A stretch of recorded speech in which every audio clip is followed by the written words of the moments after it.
Hello everyone, আশা করি সবাই খুবই ভালো আছো। আজকের ওয়ান শট ক্লাসে তোমাদের সবাইকে স্বাগতম।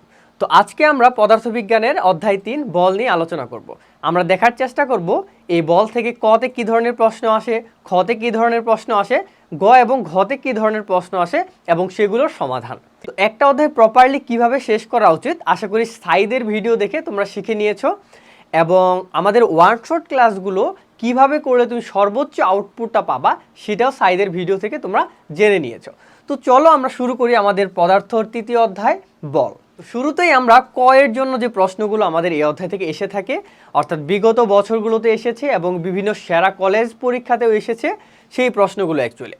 তো এখানে তোমরা দেখতে পাচ্ছ যে বিভিন্ন ধরনের সংজ্ঞামূলক প্রশ্ন আমাদের কতে চলে আসছে, যেমন জড়তা কাকে বলে, বল কাকে বলে, সাম্য বল কাকে বলে, নিউটনের যে সূত্রগুলো আছে সরাসরি সেই সূত্রগুলোর বিবৃতি তোমাকে প্রশ্নে দিয়ে দেয়। তো এগুলো আসলে তুমি কিভাবে পারবা? এগুলো হচ্ছে বই খুললে বইয়ের এই টপিকটা বের করলে শুরুতেই দেখবা যে এই সংজ্ঞাগুলো খুব সুন্দর করে দেওয়া আছে। তো এর পরবর্তীতে কি সাম্য বল, আমরা এখানে যেগুলো বললাম এগুলো আলাদা আলাদাভাবে এখানে আমরা দেখিয়েছি। সাম্য বল কাকে বলে বই খুললে তুমি সুন্দর করে পড়ে নিতে পারবা। নিউটনের তৃতীয় সূত্রটি বিবৃতি করো, এটাও তুমি বই থেকে ভালোভাবে পড়ে নিতে পারবা। ভরবেগ কি, বল কি, ভরবেগের একক কি, ঘর্ষণ কাকে বলে, জড়তা কত প্রকার, বলের ঘাত কি, এই যে যতগুলো আমরা কয়ের জন্য তোমাদের সাজেশন দিলাম বা বললাম যে কতে সরাসরি এই প্রশ্নগুলো চলে আসে, আশা করি তোমরা বুঝতে পেরেছো। এবং বই থেকে জাস্ট তোমরা যদি এগুলো পড়ে নাও তাহলে পরীক্ষায় আসলে সরাসরি উত্তর লিখে ফেলতে পারবা। এবং অনেকেরই প্রশ্ন যে ভাই আপনারা এখানে স্ক্রিনশট যুক্ত করেছেন, কোনো বই থেকে নিয়েছেন কিনা এই স্ক্রিনশটগুলো। হ্যাঁ, আমাদের যে কিউএনএ এসএসসি সাজেশন রয়েছে সেই এসএসসি সাজেশন বই থেকে আমরা এগুলো স্ক্রিনশট নিয়ে এখানে বানিয়েছি। তোমরা যদি বই সম্পর্কে না জেনে থাকো তাহলে ভিডিও ডেসক্রিপশনে থাকা লিঙ্ক থেকে বইটি সম্পর্কে জেনে নিতে পারো। তো এবার চলো আমরা সামনে আগাই। তো আমরা হচ্ছে কয়ের জন্য দেখে ফেললাম যে আমাদের কি কি আসে, এবার আমরা ক্ষয়ের জন্য দেখব যে এই অধ্যায় থেকে খতে কি ধরনের প্রশ্ন আসে, অর্থাৎ অনুধাবনমূলক প্রশ্ন কি কি এসে থাকে বা বিগত বছরগুলোতে এসেছে। প্রথমেই দেখো তোমার আসতে পারে যে 50 নিউটন বল বলতে কি বুঝো, শুধু যে 50 নিউটন আসবে ব্যাপারটা তা না, আসতে পারে 100 নিউটন বল বলতে কি বুঝো, 20 নিউটন বল বলতে কি বুঝো, এই ধরনের জিনিসগুলো এখানে এসে থাকে। তো তারপরে আসে যে পৃথিবীর কেন্দ্রে ওজন শূন্য কেন, এটার ব্যাখ্যা আমাদের চলে আসে। আমরা যদি কনসেপ্ট ক্লাস খুব ভালোভাবে করে থাকি, আমাদের হালকেনস্টাইনের কনসেপ্ট ক্লাস বলো বা তোমার যে প্রাইভেট টিচার পড়ায় বা যেখানেই বলো, আমরা যেখানে কনসেপ্ট ক্লাসগুলো করে ফেলছি সেই কনসেপ্টগুলো যাদের ক্লিয়ার আছে তারা এইগুলোর ব্যাখ্যা খুব সুন্দরভাবে দিতে পারবা। বলের ঘাত, ভরবেগের পরিবর্তনের সমান ব্যাখ্যা করো, হঠাৎ ব্রেক করলে যাত্রীর সামনের দিকে ঝুঁকে পড়ে কেন, জড়তাতেই তোমরা এই জিনিসটা পড়ো। তো এর পরবর্তীতে আরও দেখা যায় যে ঘর্ষণ বল কেন উৎপন্ন হয়, নিউটনের দ্বিতীয় সূত্র থেকে প্রথম সূত্র কিভাবে প্রতিপাদন করা যায়। এর পরবর্তীতে আসে যে নিউটনের গতির প্রথম সূত্র থেকে জড়তার ধারণা কি পাওয়া যায়, এইরকম ব্যাখ্যা করো, যে ধারণা পাওয়া যায় কিনা ব্যাখ্যা করো। সাম্য বল এবং অসাম্য বলের মধ্যে পার্থক্য আছে, সেটা বইয়ে খুব সুন্দর করে লেখা আছে, সেই পার্থক্য আমাদের ক্ষতে চলে আসে। এর পরবর্তীতে বলের ঘাত ও ভরবেগের পরিবর্তনের মধ্যে একটা সম্পর্ক আছে, সেটা আমাদের পরীক্ষায় চলে আসে। কি কি উপায়ে ঘর্ষণ কমানো যায় সেই জিনিসটা আমাদের ক্ষতে চলে আসে। গাড়ি রাস্তা দিয়ে চলার সময় কোন ধরনের ঘর্ষণ হয় সেটা আমাদের চলে আসে। বলে ভারসাম্য বলতে কি বুঝো, দেখাও যে বস্তুর উপর প্রযুক্ত বল শূন্য হলে বস্তুটি সুষমভাবে গতিশীল থাকে। ঘর্ষণ বলতে কি বোঝায় ব্যাখ্যা করো, ব্যাখ্যামূলক প্রশ্ন, সংজ্ঞা দিয়ে সুন্দর করে ব্যাখ্যাটা দিতে হবে। এবং এই ছিল আমাদের খ নঙে কি কি প্রশ্ন আমাদের এসে থাকে। তো আমরা যদি এই জিনিসগুলোর ব্যাখ্যা খুব সুন্দরভাবে পেতে চাই, আমাদের এসএসসি সাজেশনটা তোমরা কালেক্ট করতে পারো, সেখানে খুব সুন্দর করে এই প্রশ্নগুলোর ব্যাখ্যা দেওয়া আছে। এছাড়াও তোমাদের যাদের কনসেপ্ট ক্লিয়ার তারা আসলে উত্তর না দেখেও নিজেই এই জিনিসগুলোর বর্ণনা খুব সুন্দরভাবে লিখতে পারবা। তাহলে আমরা ক এবং খ তো দেখে ফেললাম, এবার আমাদের পালা হচ্ছে সৃজনশীলের গ এবং ঘটা দেখার। আমরা ক এবং খতে তোমাদের কি বলেছি যে ওগুলোর উত্তর তোমরা হয় বই থেকে দেখে নিবা অথবা আমাদের কিউএনএ সাজেশনটা থেকে দেখে নিতে পারো। ঘ এবং গ এর জন্য আমরা আসলে তোমাদের সলভ করে দিব। সলভ করে দেওয়ার পাশাপাশি তোমরা চাইলে আমাদের এই সলভটা কিভাবে পরীক্ষায় লিখতে হয় সেটা দেখার জন্য কিউএনএ এসএসসি সাজেশনটা কালেক্ট করতে পারো। খুব সুন্দর করে পরীক্ষায় কিভাবে লিখবা আমরা জানিয়ে দেওয়া আছে, ভেরিয়েবল এইসব জিনিস সুন্দর করে সাজিয়ে গুছিয়ে আমাদের হচ্ছে কিউএনএ সাজেশন এবং সলিউশনে দেওয়া আছে। তো আমরা চেষ্টা করব গ এবং ঘতে যে ধরনের প্রশ্ন আমাদের বোর্ডে এসে থাকে সেই ধরনের প্রশ্নগুলো কিভাবে সমাধান করা যায় সেগুলোর বিস্তারিত কৌশল নিয়ে আমরা আলোচনা করব। তো আমরা সরাসরি প্রশ্নে যাওয়ার আগে আমরা দেখে নিই যে পাস করার জন্য তুমি এই চ্যাপ্টার থেকে কি কি পড়বা। আমি যদি দেখি যে সংঘর্ষের পরে মিলিত বেগ নির্ণয়, এই টাইপ থেকে অনেক বেশি প্রশ্ন আসে। একটা সংঘর্ষ হয়, এর পরবর্তী সেটা মিলিত বেগ কত, এই ধরনের প্রশ্ন আসে। বলের মান নির্ণয় করা প্রশ্ন আসে, যেমন প্রযুক্ত বল, ঘর্ষণ বল, বাধা দানকারী বল, এই রিলেটেড প্রশ্ন অনেক আসতে দেখা যায়। ত্বরণ নির্ণয় সংক্রান্ত প্রশ্ন অনেক আসে। এবং হচ্ছে আমরা যদি সংঘর্ষের পূর্বে ও পরে ভরবেগের সংরক্ষিত থাকবে কিনা, অর্থাৎ ভরবেগের সংরক্ষণশীলতা নীতি থেকে অনেক বেশি প্রশ্ন আসে। পাস করার জন্য তুমি এই টপিকগুলো পড়তেই হবে, কারণ এখান থেকে প্রশ্ন আসেই। কিছুক্ষণ বল প্রয়োগ করে বলের প্রয়োগ বন্ধ করে দিলে গাড়িটি মোট কত দূরত্ব অতিক্রম করে। ঘটনা হচ্ছে যে একটা বস্তুতে তুমি বল প্রয়োগ করতেছো, হঠাৎ বল প্রয়োগ অফ করে দিলা, তাহলে সেই বল প্রয়োগ অফ করে দিলে গাড়িটি কত দূর অতিক্রম করবে। তো সেই রিলেটেড প্রশ্নগুলো আমাদের পরীক্ষায় আসে। তো আমরা যারা আসলে পাস করতে চাই তাদের এই রিলেটেড প্রবলেমগুলো সলভ করার দক্ষতা থাকতে হবে। আমরা একটু পরেই এগুলো সলভ করে দিব, চিন্তার কোনো কারণ নেই। এবং যারা A+ পেতে চাও, এগুলো পারার পাশাপাশি তোমাদেরকে কি জানতে হবে, সংঘর্ষের পূর্ব মুহূর্তে ভরবেগ নির্ণয় করতে বলতে পারে, বন্দুকের পশ্চাৎ বেগ, আশা করি সবাই পারো এই জিনিসটা, আমরা দেখবো সামনে, তারপরে কিভাবে সলভ করতে হয়। ভরবেগ সংরক্ষিত হলেও সংঘর্ষের পূর্বে এবং পরে গতিশক্তি সংরক্ষিত থাকবে কিনা, যে ভরবেগ সংরক্ষিত বাট গতিশক্তিটা কি সংরক্ষিত, এই ধরনের প্রশ্নগুলো আসে। তো গুলিটি আর কতটুকু ভেদ করবে, এই রিলেটেড প্রবলেমগুলো তোমরা সলভ করেছো। যে একটা বুলেট আসলে একটা দেওয়ালে আঘাত করে কিছুক্ষণ পর সে থেমে যায় বা অর্ধেক ব্যাগ হারায়, এই রিলেটেড প্রবলেম তোমরা অনেক সলভ করে এসেছো সেই প্রথম থেকেই। তো এই প্রশ্নগুলো আমাদের এসে থাকে। আমরা আসলে যারা পাস করতে চাই তারা এই প্রবলেমগুলো সলভ করব বা এই রিলেটেড প্রবলেমগুলোতে বেশি ফোকাস করব, এবং যারা পাস করার পাশাপাশি A+ যাদের টার্গেট, তারা এই রিলেটেড যে প্রবলেমগুলো আছে, এই টাইপের যে প্রবলেমগুলো আছে, সেগুলো সলভ করার সর্বোচ্চ দক্ষতা অর্জন করব। এবং ভাইয়া যারা বোর্ডে প্লেস করতে চাও, ওই আগের 2 টাইপের ম্যাথগুলো পারার পাশাপাশি তোমাকে অবশ্যই এই টাইপের ম্যাথগুলো পারতে হবে। যেমন ত্বরণ পরিবর্তন হলে বস্তুর ওজন কত, কোন বস্তুটি ভূমিতে আগে পৌঁছাবে, যে একটা বস্তু ধরো 2টা বস্তু একই সাথে ছেড়ে দিলে কোন বস্তুটি আমার ভূমিতে আগে পৌঁছাবে, এই রিলেটেড প্রবলেমগুলো আসে। গতির বিভিন্ন অংশে বল নির্ণয় করো, অর্থাৎ গতির বিভিন্ন স্টেজে বিভিন্ন সময় পরে আমাদের বল নির্ণয় করতে বলে। বল বনাম গ্রাফ, অর্থাৎ গ্রাফ রিলেটেড প্রবলেমগুলো এখানে আসে আমাদের। এবং কোন সংঘর্ষে বস্তুটি বেশি ক্ষতিগ্রস্ত হবে, এই রিলেটেড প্রবলেমগুলো আমাদের আসে। অর্থাৎ ওভারঅল আমরা জেনে ফেললাম, তুমি যদি বোর্ডে পাস করতে চাও ভাইয়া, তোমাকে এই রিলেটেড বা এই টাইপের প্রবলেমগুলো সলভ করতে হবে এবং সলভ করতে পারার দক্ষতা অর্জন করতে হবে। তুমি যদি বোর্ডে A+ পেতে চাও, তাহলে এই টাইপের প্রবলেমগুলো তোমাকে বেশি বেশি সলভ করতে হবে এবং সেই সাথে দক্ষতা অর্জন করতে হবে, যেন তুমি আসলে এই টাইপের প্রশ্নগুলো একটু ঘুরিয়ে পেঁচিয়ে দিলে যেন তুমি পারো। এবং ফাইনালি ভাইয়া যারা বোর্ডে প্লেস করতে চাও, তাদের জন্য বাধ্যতামূলক এই ধরনের প্রবলেমগুলো সলভ করা। এই যে বোর্ডে পাস, বোর্ডে A+, বোর্ডে প্লেস, এই জিনিসপাতিগুলো, এই যে টপিকগুলো বললাম, এগুলো সব কিছু আসলে বোর্ডে বিগত বছরের বোর্ড প্রশ্ন অ্যানালাইসিস করে আমরা পেয়েছি। তো এই রিলেটেড সব কিছু তোমরা যদি অন্যান্য অধ্যায়ের সব কিছু একত্রে পেতে চাও, Q&A SSC সাজেশনটা তোমরা দেখতে পারো। সাজেশন বই থেকে আমরা অ্যাকচুয়ালি এই জিনিসগুলো নিয়েছি। তো আমরা আসলে সব কিছু জেনে ফেলছি, কী কী জানলাম এই পর্যন্ত। আমি যদি আরেকবার একটু সামারি করি, আমরা হচ্ছে কতে কী ধরনের প্রশ্ন আসে আমরা জেনে ফেলেছি, খতে কী ধরনের প্রশ্ন আসে, অর্থাৎ অনুধাবনমূলকে আমাদের কী ধরনের প্রশ্ন আসে সেটাও আমরা জেনে ফেলেছি।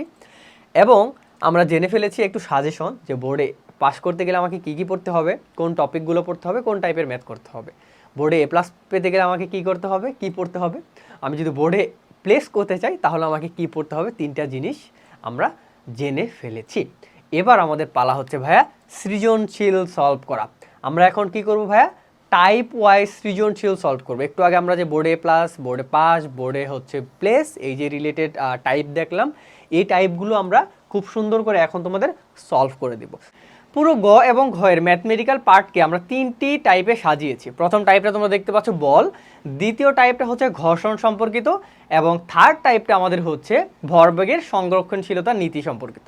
তো আমরা যদি একটু লিখে দিই, তাহলে হয়তো তোমাদের জন্য বুঝতে সুবিধা হবে। তাহলে আমরা এই 3টি টাইপের প্রবলেম সলভের মাধ্যমে পুরো চ্যাপ্টারটি কভার করে ফেলবো।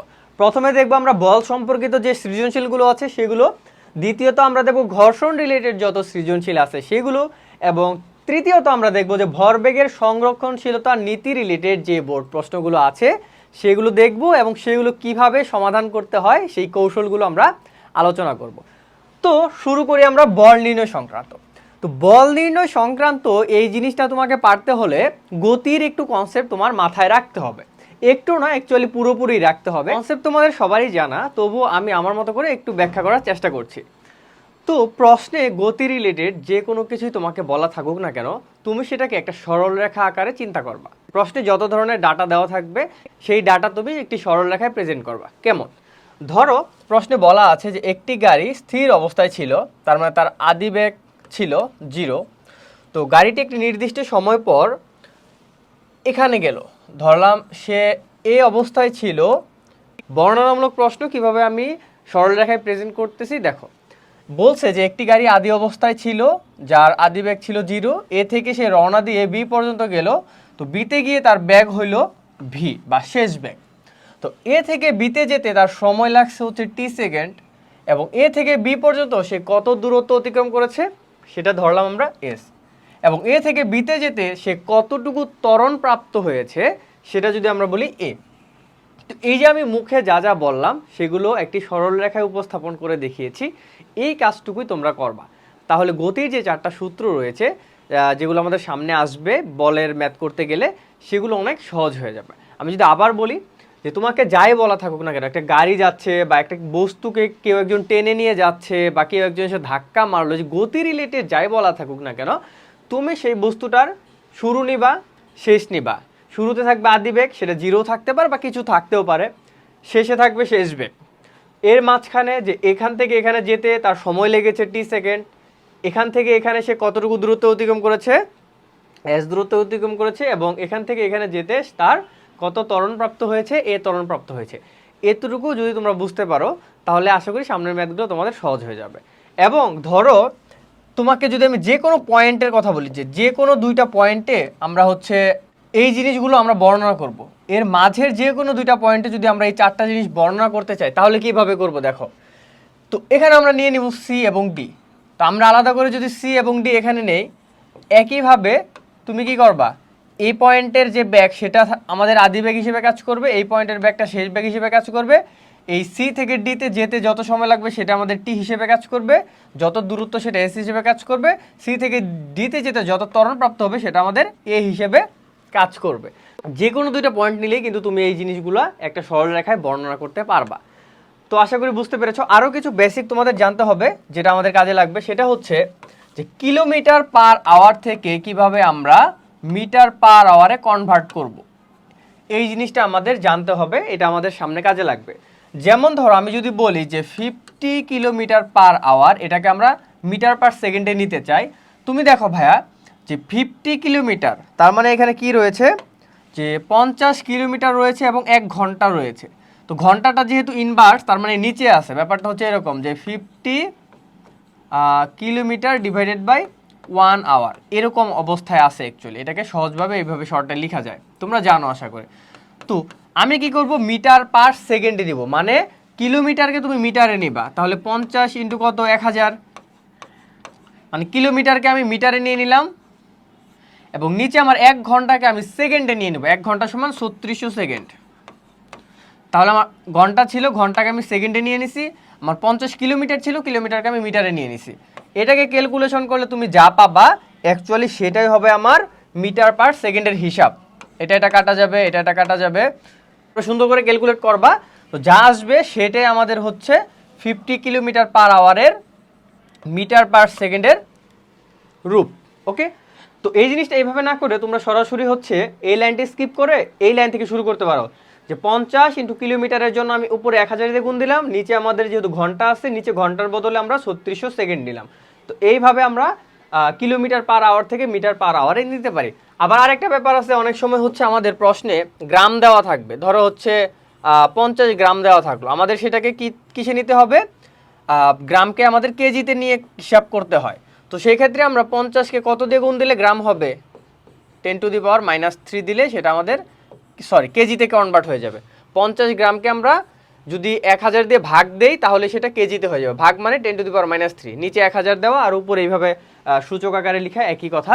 তো আশা করি আমরা বুঝতে পেরেছি যে আমি এখানে কি বলতে চেয়েছি তোমাদের, যে এতটুকু কনসেপ্ট যদি তোমাদের জানা থাকে তাহলে আমরা এই যে বল সংক্রান্ত যে ম্যাথগুলো করব, বলের যে টাইপটা সেই টাইপের ম্যাথগুলো বুঝতে পারবো। তাহলে চলো আমরা যে ম্যাথগুলো রয়েছে সেগুলো একটু দেখা শুরু করি। তো ভাই দেখো আমাদের এই প্রশ্নটি কি বলেছে, যে এত কেজি ভরের একটি গাড়ি, এত কেজি ভরের একটি গাড়ি অর্থাৎ m ইকুয়াল টু এত দেওয়া আছে, এত কেজি ভরের একটি গাড়ি রাস্তায় স্থির অবস্থায় ছিল। স্থির অবস্থায় ছিল মানে আমি ধরে নিচ্ছি এটা হচ্ছে আদি বেগ কত, 0। আমি বুঝে নিচ্ছি আর কি। তোমরা পরীক্ষার খাতায় এইভাবে পেন্সিল দিয়ে রাফ করতে পারো, তাহলে তোমাদের জন্য বুঝতে অনেক সুবিধা হবে। তো রাস্তায় স্থির অবস্থায় ছিল, তো পেছন থেকে একটি গাড়ি বল প্রয়োগ করছে। দেখো পেছন থেকে একটি গাড়ি F বল প্রয়োগ করলো, করায় গাড়িটি এত বেগ প্রাপ্ত হলো বা এত বেগে চলছিল। তো এটা ধরলাম আমাদের শেষ বেগ, এবং ফলে গাড়িটি মাত্র অর্ধেক মিনিট পর থেমে যায়। তার মানে এখানে আমাদের টি দেওয়া আছে। তো আমরা একটু আগে যে কনসেপ্টটা তোমাদের বলেছিলাম যে গতি রিলেটেড যাই কিছু বলুক, তুমি এটাকে একটি সরল রেখায় চিন্তা করবা, তাহলে তোমার জন্য অনেক সহজ হয়ে যাবে। তো আমরা দেখো যে ডাটাগুলো দেওয়া আছে সেই ডাটাগুলো অনুযায়ী যদি আমরা সরল রেখায় উপস্থাপন করি জিনিসটা কেমন হয়। তো এখানে একটি গাড়ি ছিল ধরলাম, এবং গাড়িটি চলে এখানে থেমে গেছে সেটাও ধরলাম। তো গাড়িটি যখন স্থির অবস্থায় ছিল আদিবেগ ছিল 0। তো গাড়িটিকে যখন ধাক্কা দিল সে গাড়িটি 54 কিলোমিটার পার আওয়ার বেগ লাভ করলো। ধরলাম V equal to 54 kilometre per hour বেগ লাভ করছে। তো গাড়িটি কি অর্ধ মিনিট পর থেমে যায়। তার মানে ধরো এখানে গাড়িটি থেমে গেছে, এখানে ধরলাম ফাইনাল বেগ ইকুয়াল টু 0। তো স্থির অবস্থায় থেকে আবার যত পর্যন্ত গিয়ে থেমে গিয়েছে এতটুক যেতে তার সময় লাগছে হচ্ছে হাফ সেকেন্ড, অর্ধ মিনিট, মানে 30 সেকেন্ড। আমাদের যা যা দেওয়া আছে গতি রিলেটেড সব কিছু আমরা সরল রেখায় উপস্থাপন করতেছি। আর কি দেওয়া আছে, আর দেওয়া আছে যে গাড়িটিকে আসলে কত বল প্রয়োগ করছে। মানে যেহেতু বল প্রয়োগ করছে, গাড়িটি স্থির অবস্থায় ছিল, অন্য একটা গাড়ি বল প্রয়োগ করছে, মানে কি এখানে একটা ত্বরণ সৃষ্টি হয়েছে, ত্বরণ সৃষ্টি হয়েছে। তো এখন আমাদের প্রশ্ন কি চেয়েছে ভাইয়া, দেখো যে উদ্দীপকের গাড়িটি যে পেছন দিক থেকে ধাক্কা দিল সে কত বলে আসলে ধাক্কা দিল, যে কত বল প্রয়োগ করেছিল সেইটাই আমাদের চেয়েছে। তো আমরা কি জানি, এফ সমান কি জানি ভাই, এফ সমান জানি এম এ। সরাসরি এই সূত্র দিয়ে আমরা করে ফেলতে পারি। যখন তুমি রাফ করছো তখন তুমি দেখবা যে আমাদের লাগবে এফ, এফ ইকুয়ালটা আমরা জানি এম এ। আমাদের এফ বের করতে গেলে এম লাগবে এবং এ লাগবে। প্রশ্নে যেখানে আমি পেন্সিল দিয়ে মার্ক করেছি সেখানে কোথায় এম আছে খুঁজে আনো বসায় দাও, কোথায় এ আছে খুঁজে আনো বসায় দাও। খুব সুন্দরভাবে আমি এম পেয়ে গিয়েছি, কিন্তু আমি ভাইয়া এ পাই নাই। তো এ যেহেতু পাই নাই, চিন্তার কোনো কারণ নাই, কারণ এই যে আমরা গ্রাফিক্যালি এই যে আমরা সরল রেখায় দেখানোর চেষ্টা করছি গতির, এটা আমরা এই ঘটনা থেকে বের করে ফেলতে পারবো। দেখো তো এখানে ধরো ভেরিয়েবল আছে ইউ, ভি, টি, এ। এই 4টা ভেরিয়েবল থাকলে আমরা খুব সুন্দর একটা সমীকরণ ইউজ করতে পারি গতির, সেটা হচ্ছে V equal to U plus AT. আমি যদি ভ্যালুগুলো বসাই দিই ভাইয়া, V equal to 54 kilometre per hour. দেখো তোমাদের বলেছিলাম যে আমরা কিন্তু 54 কিলোমিটার পার আওয়ার থাকলে সেটাকে আমরা মিটার পার আওয়ারে নিয়ে নিব। তো আমি ধরো যেহেতু আমাদের টার্গেট কি, এখান থেকে টার্গেট হচ্ছে এ বের করা, কারণ এটা বের করলে আমি এই সূত্র অনুযায়ী এফটা বের করে ফেলতে পারবো। আমি ধরো এটা হচ্ছে আলাদা করে ফেলি, এই কলটা আমাদের এখান থেকে লেখা যায় হচ্ছে T V minus U by T. সরাসরি এটা একটা সূত্র আছে, সেই সূত্র অনুযায়ী মনে রাখা যায়, অথবা এই লাইন থেকে আমরা লিখতে পারি। তো এখন A equal to V minus U by T, এটা আমাদের লিখতে হবে। তো আমরা ধরো এই ভি ইকুয়াল টু কত ছিল আমাদের, 54 কিলোমিটার পার আওয়ার। আমরা পরীক্ষার খাতায় একটু সাইডে লিখে রাখবো এগুলা। তো 54 কিলোমিটার পার আওয়ারকে আমরা যদি কিলোমিটার পার আওয়ার নেই, মিটার পার আওয়ার নেই, 54 ইন্টু 1000 যেটা তোমাদের শিখাইছিলাম, ডিভাইডেড বাই 3600 হবে।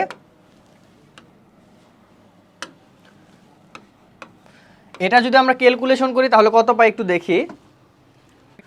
এটা আমরা ক্যালকুলেশন করলে পাই 15 মিটার পার সেকেন্ড। তাহলে আমরা ভি পেয়ে গেছি। ইউ কত ভাইয়া, এটা আমরা পরীক্ষায় রাফ হিসেবে লিখে নিব ডান পাশে। ইউ হচ্ছে আমাদের, এটা আমাদের পরীক্ষায় না লিখলেও চলবে, এটা জাস্ট তোমাদের বোঝানোর সুবিধার্থে।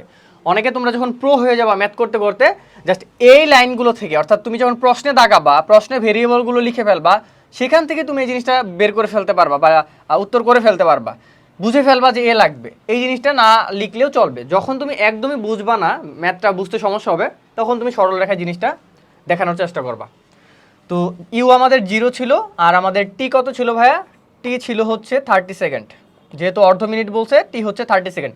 আমরা জাস্ট এখানে ভ্যালুগুলো বসাই দিই ভাইয়া। দেখো আমরা যদি উপরে বসাই 15 মাইনাস 0 না বসালেও চলবে, আর হচ্ছে 30, 0.5 মিটার পার সেকেন্ড স্কোয়ার। এটা দেওয়া খুবই জরুরি।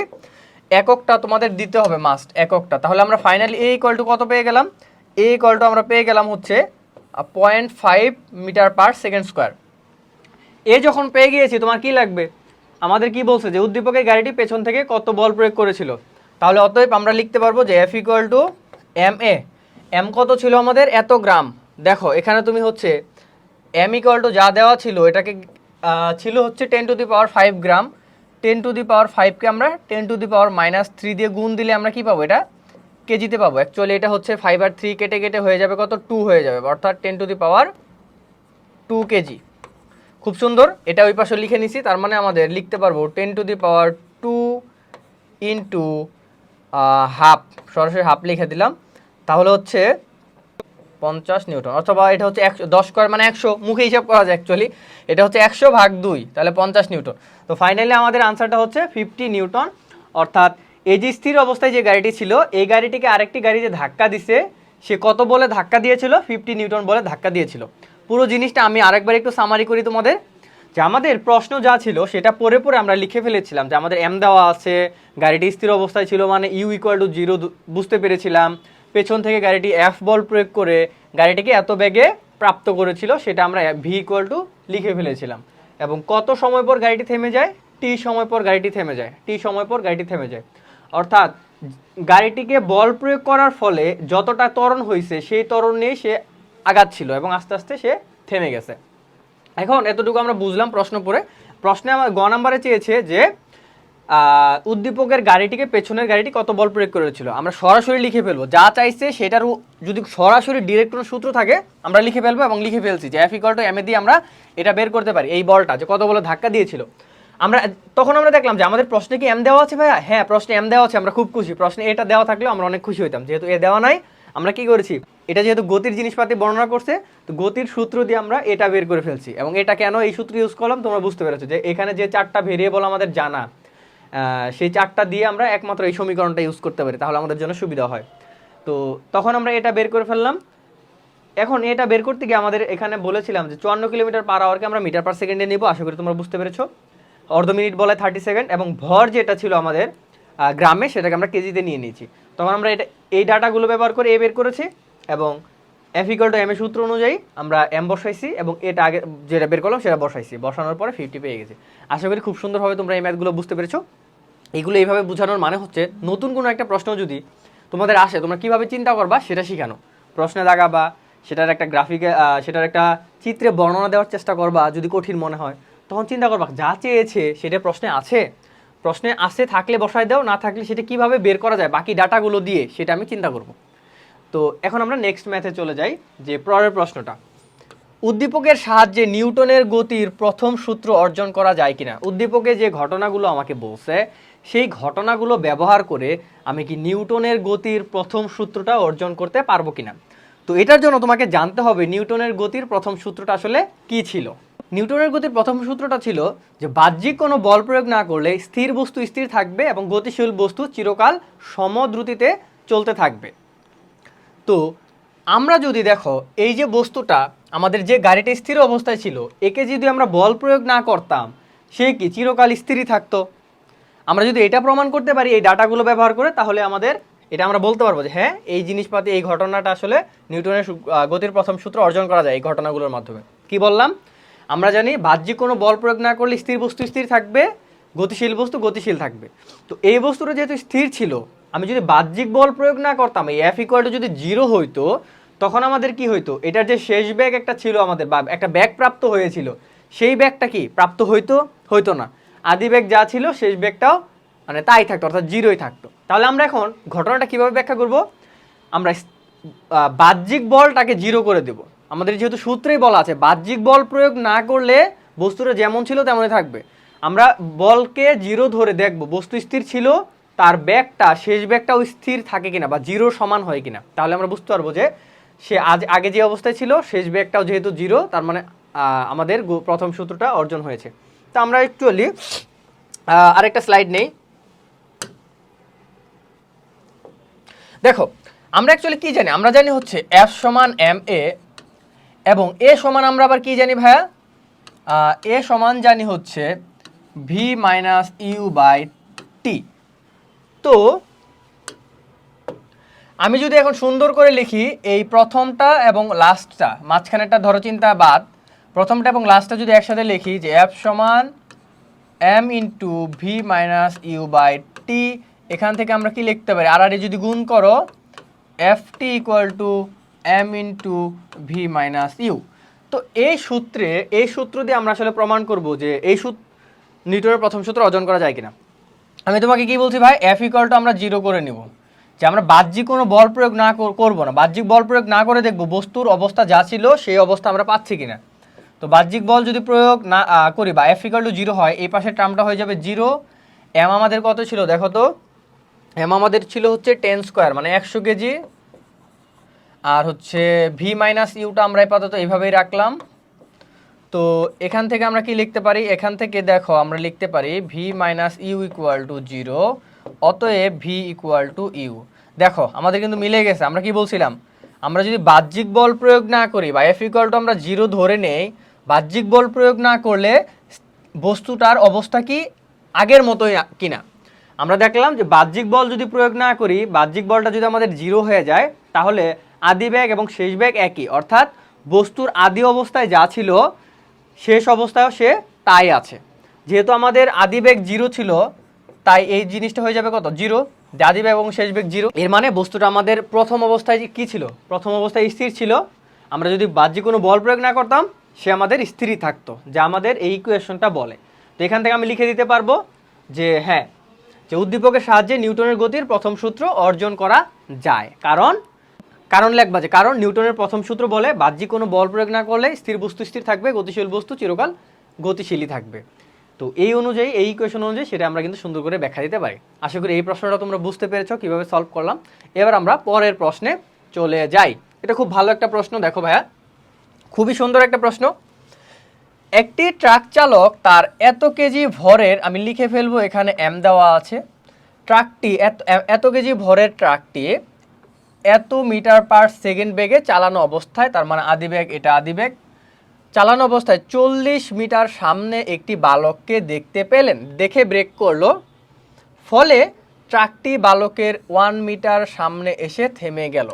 আমি আবারও বলছি, এই জিনিসটা একটা গতির বর্ণনা করতেছে, এটা আমরা একটা সরল রেখায় দেখানোর চেষ্টা করি। একটি ট্রাক চালক, ধরো ট্রাক চালাচ্ছে, ট্রাকটা হচ্ছে এখানে ছিল, ট্রাকটা চালাচ্ছে, ঘটনাটা কি ঘটছে বুঝাই।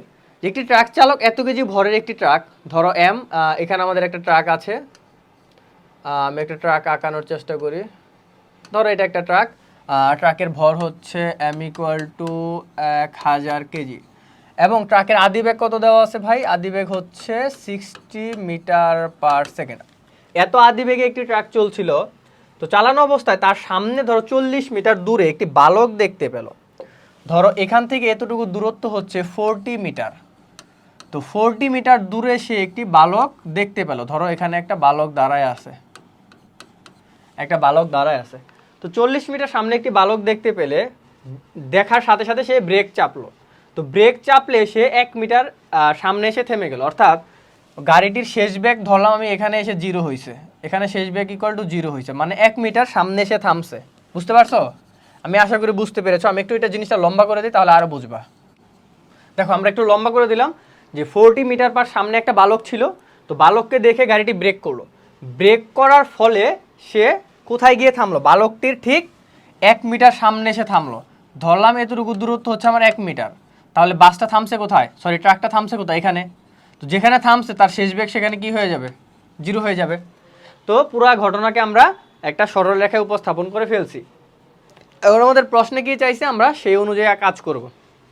প্রশ্নে চেয়েছে ব্রেক চাপার ফলে বাধা দানকারী বলের মান নির্ণয় করো। এখানে আমার কি চাইছে, এফ চাইছে। গাড়িটি চলতে চলতে হঠাৎ যখন ব্রেক করলো, যখন বালককে দেখে ব্রেক করলো, অবশ্যই কি তখন হচ্ছে তার মন্দন কাজ করতেছিল, কারণ ব্রেক করা মানে কি আস্তে আস্তে থেমে যাবে। তো যখন সে থেমে যাবে, তো সেই মুহূর্তে তার বাধা দানকারী বল কত সেটা নির্ণয় করতে বলছে। যে ব্রেক চাপার ফলে একটা বাধা দানকারী বল ক্রিয়েট হয়েছে, যে বাধা দানকারী বলের জন্য কিন্তু আস্তে আস্তে সে থেমে যাবে। তো সেই বাধা দানকারী বল চেয়েছে, আমরা আগের মতো কি চোখ বন্ধ করে লিখে ফেলবো, এফ চাইছে, এফ ইকুয়ালটা আমরা জানি এম এ। প্রশ্নে কি এম দেওয়া আছে, খুঁজে বের করো। হ্যাঁ এম দেওয়া আছে 1000 কেজি। প্রশ্নে কি এ দেওয়া আছে, না এ দেওয়া নাই। আগের প্রশ্নের মতোই এ যেহেতু দেওয়া নাই, এই যে গতির অনেক কিছু বর্ণনা করলাম, এখান থেকে তুমি এটা বের করে নাও, তাহলে খেলা শেষ। দেখো এখান থেকে আমরা কিভাবে এটা বের করতে পারি, আমাদের কি কি দেওয়া আছে দেখো তো। আমাদের 4টা ভেরিয়েবল থাকলে আমরা ইকুয়েশনটা এটা বের করতে পারবো, বা গতির সমীকরণটা গতির যে কোনো 4টার একটা সমীকরণ ইউজ করতে পারবো। আমরা আদি বেগ ইউজ করতে পারি, শেষ বেগ ইউজ করতে পারি। আমরা এখানে আর কি কি ইউজ করতে পারি দেখো, আর কোনো কিছু কিন্তু দেওয়া নাই। টি দেওয়া আছে, টি দেওয়া নাই। এস দেওয়া আছে, হ্যাঁ এস দেওয়া আছে। দেখো এস কত দেওয়া আছে, আমি ধরলাম যেখানে বস্তুটা থামছে, তো এর টোটালটা যদি 40 মিটার দূরত্ব হয়, এখান থেকে এতটুকু কত হবে, 39 মিটার। আমি বলতে পারি না যে আদিবেগ এত আদিবেগে চলছে, শেষ বেগ 0 হয়েছে, 39 মিটার দূরত্ব অতিক্রম করছে এখান থেকে এখানে।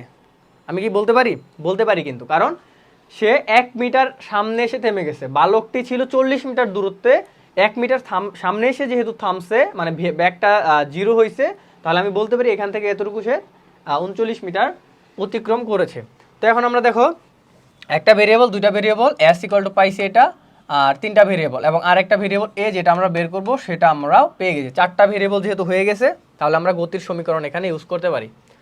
তো দেখো আমরা কিন্তু এই সমীকরণটা আরেকটা তোমাদের বলছিলাম কিনা খেয়াল নাই, যদি কখনো একটা গতির সমীকরণ একটা গতির বর্ণনায় টি এর কথা না বলে চোখ বন্ধ করে একটা সূত্র অ্যাপ্লাই হবে, এটা V square equal to U square plus 2as। যদি কখনো টি এর কথা না বলে চোখ বন্ধ করে আমরা এই সমীকরণটা ইউজ করব, কারণ একমাত্র এই সমীকরণেই টি নাই। মজার ব্যাপারটা কি বুঝছো?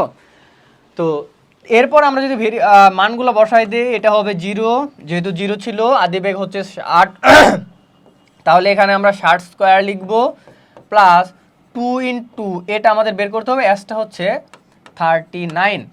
তো এই পাশটায় আমরা যদি ধরো 2as এই পাশে নিয়ে আসি, 2 into A into 39 equal to আমরা কি লিখতে পারবো, যেহেতু এই পাশে নিয়ে আসছি মাইনাস লেখা যায়, মাইনাস হচ্ছে 60 স্কোয়ার। তো আমরা যদি ক্যালকুলেশন করি তাহলে ভাই কি আসে দেখো, এ ইকুয়াল টু আসে হচ্ছে আমাদের -60 ইন্টু 60, আমরা একবারে লিখে দিলাম, আর হচ্ছে 2 ইন্টু 39। আমরা যদি ক্যালকুলেশন করি তাহলে ভাইয়া এটা কি আসবে, আমি একটু দেখাই দেই। ক্যালকুলেশন করে আমি পাইছি হচ্ছে 45.15 মিটার পার সেকেন্ড স্কোয়ার। তার মানে আমাদের ত্বরণটা কি বের হয়েছে, ত্বরণটা বের হয়েছে হচ্ছে এটা 45.15 মিটার স্কোয়ার। তো এখন আমাদের সহজ ভাইয়া, এফ সমান এম এ, বাধাদানকারী বল, তাহলে লিখবা অতএব বাধাদানকারী বল F equal to M A. M equal to কত ছিল ভাইয়া, 1000, যেটা আমাদের প্রশ্নে ছিল, আর এ আমরা কত বের করলাম, 45.15 এত নিউটন। এটা ক্যালকুলেট করে নিজেকে করে নিবা। তাহলে পুরো জিনিসটা যদি আমি সামারি করি, দেখো আমাদের কিন্তু সরাসরি চাইছে বাধাদানকারী বল, মানে আমি সরাসরি লিখতে পারি যা চাইছে সেটা দিয়ে আমরা সরাসরি কোনো সূত্র হয় কিনা, এফ চাইছে এফ দিয়ে একটা সূত্র হয়, আমরা জানি এফ সমান এম এ। আমি সরাসরি প্রশ্নে চলে যাব, এম কোথায় আছে খুঁজে বের করবো, 1000। এ কি এখানে আছে, নাই, থাকলে তো খুব সহজ হইতো, এক লাইনে উত্তর হয়ে যাইতো, জাস্ট এই লাইনটা লিখলে হয়ে যাইতো। যেহেতু এটা নাই, তখন আমরা চিন্তা করবো যে এই প্রশ্নগুলো আসলে গতির কথা বলছে, গতির কথাগুলো আমরা সরল রেখায় উপস্থাপন করলাম। এখানে একটু ঝামেলা ছিল, 39টা ব্যবহার করছি।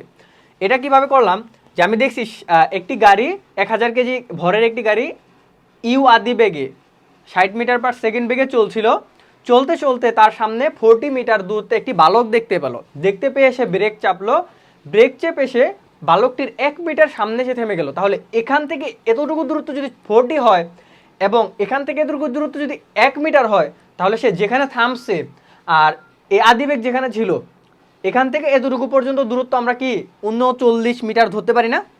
ধরতে পারি। সেই অনুযায়ী আমরা এই দুইটা পয়েন্ট নিয়ে কাজ করছি। আমরা তোমাকে বলছিলাম শুরুতেই যে আমরা সবসময় দুইটা পয়েন্ট নিয়ে কাজ করলে আমাদের ম্যাথমেটিক্যাল পার্টগুলো, গতির ম্যাথমেটিক্যাল পার্টগুলো সহজ হয়ে যাবে। তো এই পয়েন্ট এবং এই পয়েন্টের মাঝে আমরা কি লিখছি, আদি ব্যাগ শেষ ব্যাগ, এখান থেকে এতটুকু দূরত্ব 39, এখান থেকে এখানে যেতে তার এ ত্বরণ প্রাপ্ত হয়েছিল, সেই এটাই আমাদের লাগবে। 4টা ভেরিয়েবল হয়ে গিয়েছে এখানে, 1টা 2টা 3টা 4টা ভেরিয়েবল হলে আমরা গতির সমীকরণ ব্যবহার করতে পারি। এবং আমি তোমাদের বলছিলাম যেখানে এস টি এর কথা বলা থাকবে না, চোখ বন্ধ করে এই সূত্রটা ইউজ করবা, ভি স্কোয়ার সমান ইউ স্কোয়ার প্লাস 2as, দেখবা যে ম্যাজিকের মতো এটা বের হয়ে যাবে। এটা অ্যাকচুয়ালি এখানে মাইনাস হবে, মাইনাস কেন, কারণ হচ্ছে এটা মন্দন, মানে ব্রেক যেহেতু করছে তার ত্বরণ বাড়ে নাই, ত্বরণটা কমছে, এই জন্য এটা মন্দন।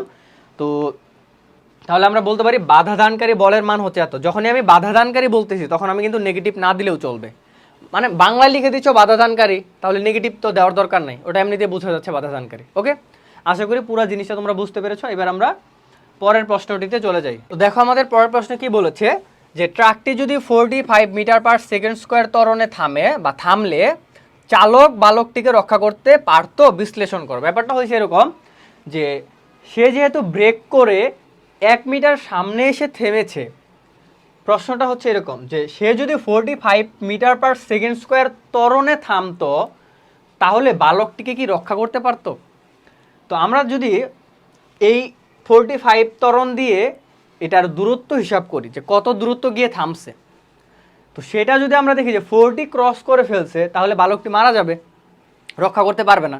কারণ যেহেতু বালকটি তার 40 মিটার পার বালকটি তার থেকে 40 মিটার দূরত্বে ছিল, সে যদি ব্রেক করে তার একটু আগেও থামতে পারে তাহলে বালকটি বাঁচবে। আর সে যদি ব্রেক করে কি 40 মিটার থেকে একটু দূরেও যায় তাহলে বালকটির উপর দিয়ে যাবে। বুঝতে পারছো? মানে এখানে আমাদের কি বের করতে হবে, দূরত্ব বের করতে হবে। এই ডাটাটা দিয়ে 45 metre per second square data দিয়ে আমরা যদি দূরত্ব বের করতে পারি যে সে কত দূরত্বে গিয়ে থামছে, সেটা যদি আমাদের 40-এর চেয়ে বেশি হয় বালকটি মারা যাবে। আর যদি দেখি না যে বালকটি আর যদি দেখি না যে ট্রাকটি আসলে তার একটু আগে হলেও থামতে পেরেছে বা দূরত্বটা 40-এর চেয়ে কম, তাহলে বালকটি বাঁচবে। তাহলে আমাদের গোল কি ভাইয়া, আমাদের টার্গেটটা হচ্ছে এটার দূরত্ব বের করা। তো আমরা চলো এই ডাটাগুলো দিয়ে দূরত্বটা বের করে ফেলি। এখানে তাহলে কি কি দেওয়া আছে, আদি বেগ দেওয়া আছে, শেষ বেগ দেওয়া আছে, ত্বরণ দেওয়া আছে। এখন আগে দূরত্বটা ছিল, ত্বরণ ছিল না, এখন আমরা দূরত্ব বের করব, ত্বরণ আমাদের দেওয়া আছে। তাহলে কি এখানেও কিন্তু টি এর কোনো খেলা নাই, টি এর কোনো কিছু বলা নাই। এখানেও আমরা কি সূত্র ইউজ করব দূরত্ব বের করতে, এই সূত্রটা ইউজ করব। আমি অন্য একটি স্লাইড নিই, দেখো এই স্লাইড অনুযায়ী আমি ঘ নংটা সলভ করি। তো আমরা জানি হচ্ছে V square equal to U square plus 2as, আমরা এটা জানি। এই পাশে আমরা মানগুলো লিখবো যে আমরা কি কি ভ্যালু জানি। আমরা জানি কত, ভি ইকুয়াল টু কত জানি, যে আদি বেগ কত ছিল ভাইয়া, আদি বেগ হচ্ছে ইউ ইকুয়াল টু কত ছিল, আদি বেগ হচ্ছে 60 মিটার পার সেকেন্ড, শেষ বেগ হচ্ছে 0 মিটার পার সেকেন্ড। আর হচ্ছে আমাদের ত্বরণটা আমাদের বলে দিছে যে এত ত্বরণে যদি থামে, এত 45 মিটার পার সেকেন্ড স্কোয়ার ত্বরণে যদি থামে তাহলে তার দূরত্ব কত, এটাই তো হিসাব করব। এবং এসটাই তো বের করব। দেখো 4টা জিনিস কিন্তু পেয়ে গেছি, 4টা থাকলে গতি সমীকরণ ইউজ করতে পারি। এখানে কোনো টি নাই, চোখ বন্ধ করে এই সূত্র ইউজ করব। তো এখানে আমরা যদি ভ্যালুগুলো বসাই দেই, 0 ইকুয়াল টু আদি বেগ হচ্ছে আগের মতোই 60 স্কোয়ার প্লাস 2 ইন্টু এ, এবার হচ্ছে 45 ইন্টু এস। তো এখান থেকে আমি যদি সরাসরি লিখি আমরা কত লিখতে পারি, ধরো 45 দুগুণে 90, 90s ইকুয়াল টু 3600 লিখতে পারি, মাইনাস হবে অ্যাকচুয়ালি। আর এখান থেকে আমরা এস ইকুয়াল টু লিখতে পারি মাইনাস 3600 ডিভাইডেড বাই 90। এটা আমরা ক্যালকুলেট করি, দেখি কত পাই, 40 মিটার। এখানে নেগেটিভটা আমরা উজ্জ্ব করব, কারণ হচ্ছে কেন, কারণ যখন তুমি ত্বরণে ইউজ করছো এটা কিন্তু মন্দন ছিল। কি বলছে যে এত ত্বরণে থামলে, এত ত্বরণে থামা মানে কি, যে এত ত্বরণে থামা মানে এই জিনিসটা মন্দন হচ্ছে, বা এটা মাইনাস হিসেবে বলা যেতে পারে, যেটা আমাদের মাইনাস হিসেবে আছে। তোমরা মাইনাস দিয়ে করো, প্লাস দিয়ে করো, এখানে যদি মাইনাস আছে সমস্যা নাই, এখানে মাইনাস আসলেও তুমি বলবা যে হচ্ছে তাহলে 40 মিটার দূরত্ব, বা পজিটিভ নিয়ে কাজ করবা। দূরত্ব যেহেতু নেগেটিভ হতে পারে, এটা পজিটিভ নিয়ে কাজ করবা। আর যদি মাইনাসটা এখানে না চাও, যেহেতু মন্দন বলছে, এখানে মাইনাস দিয়ে নিবা। এখানে মাইনাস দিলে অ্যাকচুয়ালি কি হবে, যে এই জিনিসটা এই পাশে এসে এটা ফাইনালি মাইনাস হয়ে যাবে, এই পাশে এসে অ্যাকচুয়ালি প্লাসই হয়ে যাবে। তাহলে দেখো ভাইয়া, আমরা যদি 45 মিটার পার সেকেন্ড ত্বরণে গাড়িটি থামাই, তাহলে গাড়িটি কত দূরত্ব অতিক্রম করবে, 40 মিটার অতিক্রম করবে, যেটা হচ্ছে বালকটি যত দূরে ছিল ঠিক তত দূরে। তার মানে এখানে কি বলতে পারি, যে একদম কাছাকাছি গিয়ে থেমে যাবে, একদম স্পর্শ করে থেমে যাবে। অর্থাৎ বালকটির একদম নাক বরাবর ধরো চলে আসছে গাড়িটা, 40 মিটার দূরত্বে গাড়িটা আসছে, যে ট্রাকটা আসতেছে হঠাৎ ব্রেক করলো, ব্রেক করে তার কত ত্বরণে প্রাপ্ত হয়েছে, এত ত্বরণে থামলো, 45 মিটার পার সেকেন্ড ত্বরণে থামতে হঠাৎ বালকের গায়ে স্পর্শ করে থেমে গেল। যেহেতু 40 মিটার, আমরা ক্যালকুলেশন করে দেখছি কি 40 মিটার দূরত্ব অতিক্রম করতেছে, বালকটিও 40 মিটার দূরে ছিল, এই জন্য একদম স্পর্শ করে থামবে। তো সুতরাং এখান থেকে এই ক্যালকুলেশন থেকে আমরা বলতে পারবো যে বালকটি রক্ষা পাবে, একদম স্পর্শ করে যেহেতু থামবে বালকটি রক্ষা পাবে। পরীক্ষার খাতায় একটু বাংলা ভাষায় লিখতে হবে যে আমরা জানি ভি স্কোয়ার ইকুয়াল টু এত, তার ফাইনালি অতএব যেহেতু বালকের দূরত্ব বা বালকটি ট্রাক থেকে 40 মিটার দূরত্বে ছিল এবং এবং ট্রাকটি 40 মিটার দূরত্ব গিয়েই থেমে গিয়েছে, তাই বালকটি একটুর জন্য রক্ষা পাবে। এইটু একটু বাংলা ভাষা উপরে নিচে লিখে দিবা, আর এইদিকে লিখে থাকতে পারো যে দেওয়া আছে বা কিছু একটা লিখে থাকতে পারো, লিখলেই হচ্ছে। খুব সুন্দর। টিচাররা আসলে যেভাবে পরীক্ষার হলে খাতাটা দেখতে চায় একটু গোছানো, তো সেরকম হয়ে যাবে। আর আরও গোছানো সমাধান যদি পাইতে চাও আর কীভাবে বাংলাগুলো লিখতে হয়, আমাদের কিউএনএ এসএসসি সাজেশনটা নিতে পারো, সেখানে এটা খুব সুন্দর করে বাংলাগুলো লেখা দেওয়া আছে, সলভও দেওয়া আছে। তো এবার চলো আমরা পরের ম্যাথে যাই। আমাদের এই ম্যাথটা কি বলেছে দেখো। এই ম্যাথে কি বলেছে যে 500 কেজি ভরের একটি গাড়ি, আমি আবার লিখবো যে এম দেওয়া আছে, 5 মিটার পার সেকেন্ড বেগে চলছিল। 500 কেজি ভরের একটি গাড়ি 5 মিটার পার সেকেন্ড বেগে চলছিল, মানে আদি বেগ দেওয়া আছে। কি দেওয়া আছে ভাইয়া? আদি বেগ দেওয়া আছে। তো আমি এখানে ছোটো করে লিখে গেলাম আদি বেগ দেওয়া আছে। তার উপর 500 নিউটন বল এফ, এখানে আর কি দেওয়া আছে? এফ দেওয়া আছে। এফ দেওয়া আছে 500 নিউটন বল টি সময়ে, আরও কি দেওয়া আছে? টি দেওয়া আছে। ক্রিয়া করায় এর বেগ হলো 10 মিটার পার সেকেন্ড, তার মানে শেষ বেগ দেওয়া আছে। এরপর গাড়িটি সুষম বেগে একই ভরের দাঁড়িয়ে থাকা অপর একটি গাড়িকে ধাক্কা দেয়। এখানে ধাক্কার একটা ঘটনা আসছে, এটা আমরা পরে, মানে এটার ঘ নং প্রশ্নে আসলে এই লাইনগুলোর কথা বলা আছে। তো আমরা আর ওই লাইন পর্যন্ত গেলাম না, ওটা আমরা ঘতে গিয়ে সলভ করব। এখানে কি বলছে দেখো, প্রথম লাইনে আমাদের কি ছিল যে 500 কেজি ভরের একটি গাড়ি 5 মিটার পার সেকেন্ড বেগে চলছিল, তার উপর 500 নিউটন বল টি সময়ের জন্য ক্রিয়া করায় এর বেগ হলো 10 মিটার পার সেকেন্ড। এটা আসলে তোমরা বুঝে গিয়েছো কি চাইছে, টি চাইছে।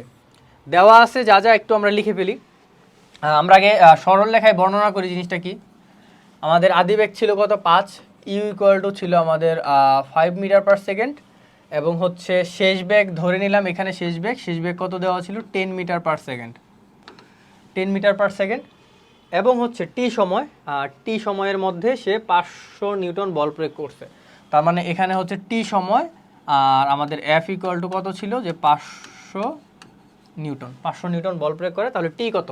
তো ভাইয়া দেখো খুব সুন্দর, আমাদের যা যা দেওয়া আছে ওই অনুযায়ী আমরা টি কীভাবে হিসাব করতে পারি, ক্যালকুলেট করতে পারি। আমাদের কি বলছিলাম, গতির সূত্র ইউজ করতে 4টা ভেরিয়েবল লাগবে। কয়টা আছে? 1টা 2টা 3টা, আরেকটা লাগবে। ইউ আছে 5, ভি আছে হচ্ছে 10 বা শেষ বেগ হচ্ছে 10 মিটার পার সেকেন্ড, আর হচ্ছে আমার কি দেওয়া আছে? টি ইকুয়াল টু হোয়াট, যেটা আমাদের বের করতে হবে। আরেকটা লাগবে, আরেকটা কি লাগতে পারে দেখো তো, আরেকটা আমাদের ত্বরণ কিন্তু লাগবে। ত্বরণটা বের করতে পারলে আমরা একটা সমীকরণ ইউজ করে টিটা বের করে ফেলতে পারবো। এখন তুমি বলতে পারো ভাই দূরত্ব তো ইউজ করতে পারতেন। হ্যাঁ, দূরত্ব ইউজ করতে পারতাম, কিন্তু এখানে কোথাও বলা নাই যে কত দূরত্ব অতিক্রম করছে, তাই না? তো এই জন্য আমরা ত্বরণ ইউজ করবো, এবং ত্বরণটা বের করতে পারবো এখান থেকে। যেহেতু আমাদের এফ ইকুয়াল টু কত? এফ ইকুয়াল টু জানি আমরা হচ্ছে এম এ, অতএব এ ইকুয়াল টু হচ্ছে এফ বাই এম। এফ কত? আমাদের বল ছিল 500 নিউটন, তাহলে আমরা এখান থেকে 500 বাই হচ্ছে এম আমাদের কেজি, 500 কেজি। এখান থেকে আমরা খুব সহজে 1 মিটার পার সেকেন্ড স্কোয়ার ত্বরণটা বের করে নিতে পারলাম। বুঝতে পারছি আমরা কিভাবে এখান থেকে ত্বরণ বের করে নিলাম? তাহলে আমাদের 4টা ভেরিয়েবল হয়ে গেছে, 1টা 2টা 3টা 4টা। আমরা খুব সহজেই কোনটা ইউজ করব? V equal to U plus AT, এটা ইউজ করলে আমাদের মিলে যাবে। তো তখন আমরা কি করব? ভিটা বসাই দাও 10, ইউটা বসাই দাও 5, এ বসাই দাও 1, আর টি তো আমরা বের করব। তাহলে ফাইনালি আমি লিখতে পারি কত? এটা হচ্ছে 5 প্লাস টি। তাহলে দেখো, সরি,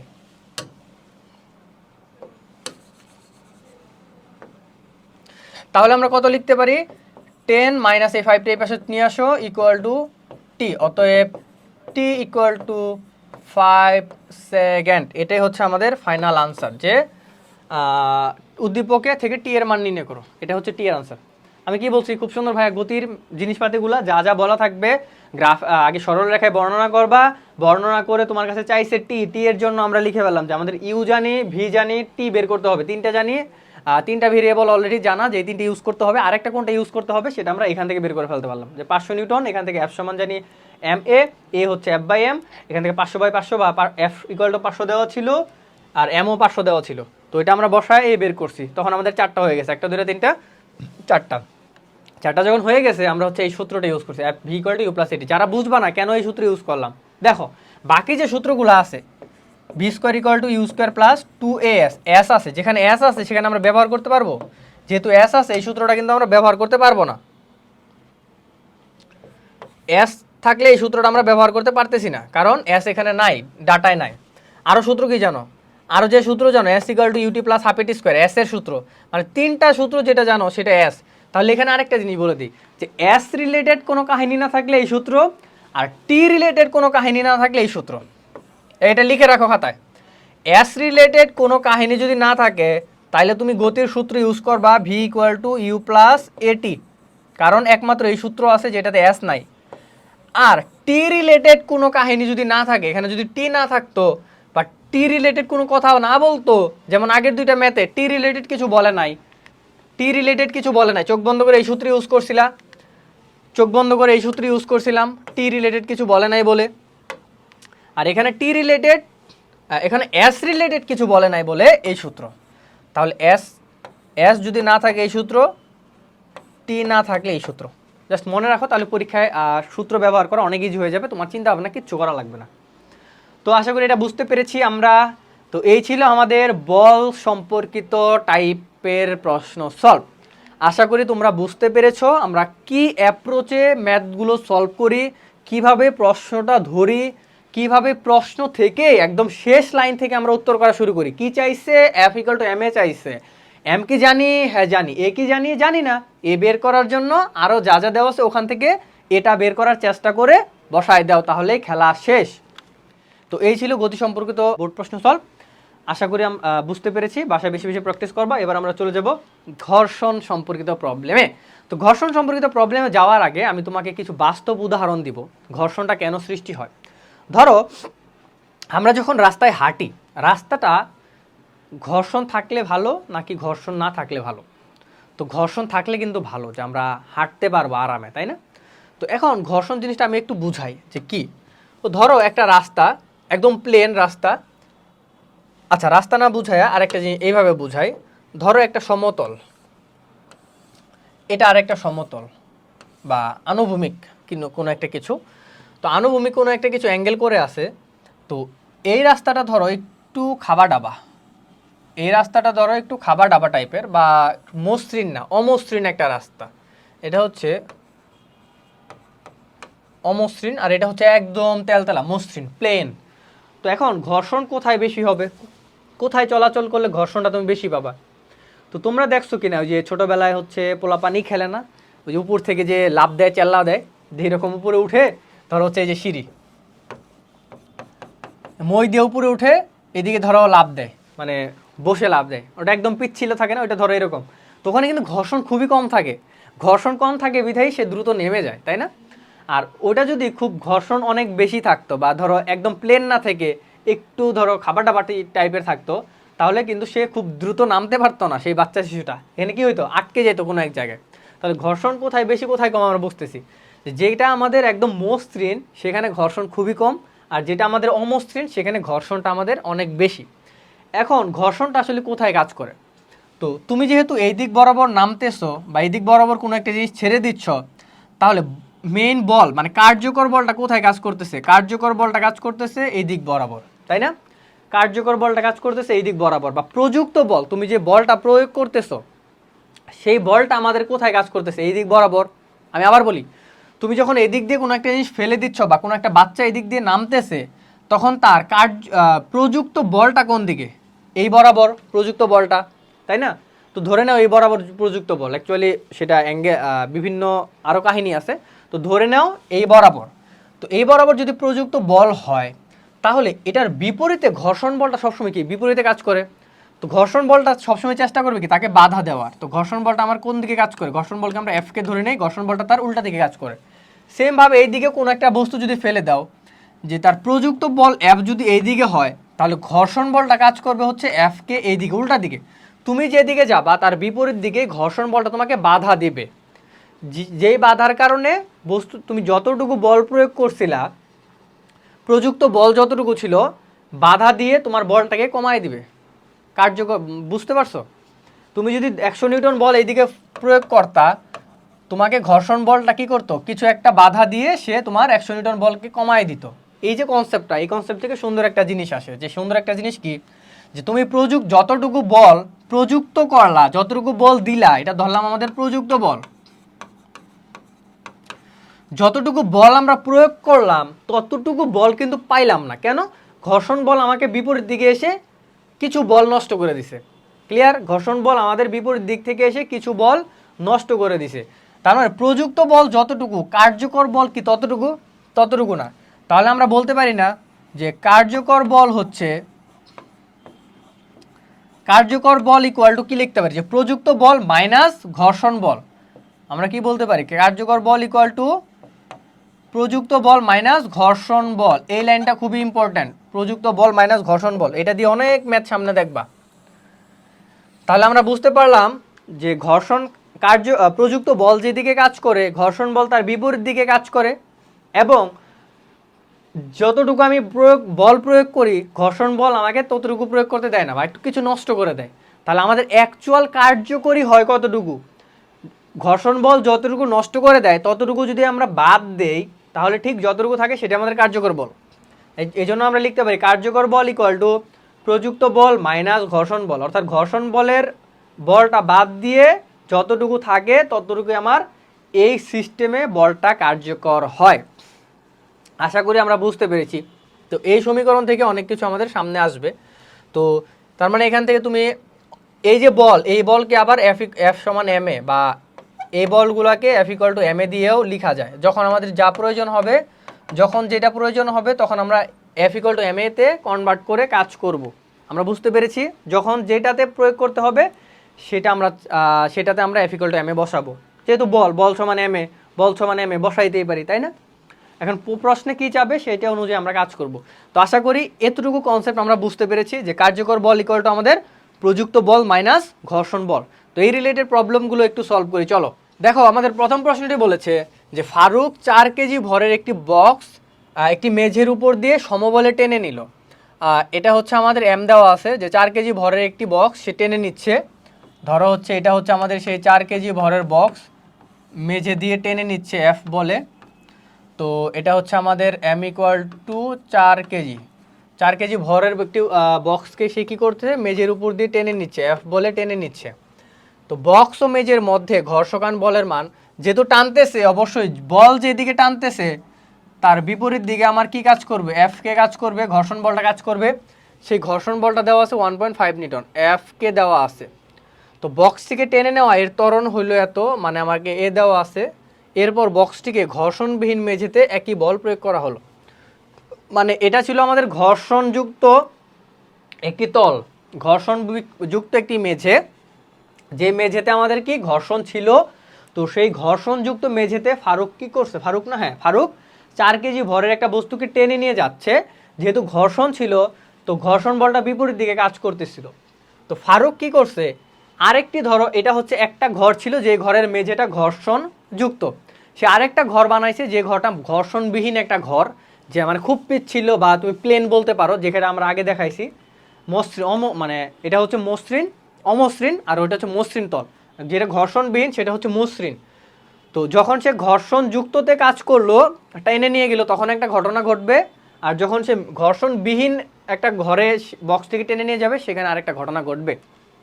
তো পুরো ঘটনা ছিল এটা, চিত্রে অনুযায়ী আমরা ব্যাখ্যা করলাম। এখন প্রশ্নটি পড়ি, যে প্রথম ক্ষেত্রে, মানে এটা হচ্ছে আমাদের দ্বিতীয় ক্ষেত্র, মানে দ্বিতীয় ঘরের ঘর্ষণবিহীন ঘরটা হচ্ছে দ্বিতীয় ক্ষেত্র, আর প্রথম ক্ষেত্রটা হচ্ছে ঘর্ষণযুক্ত।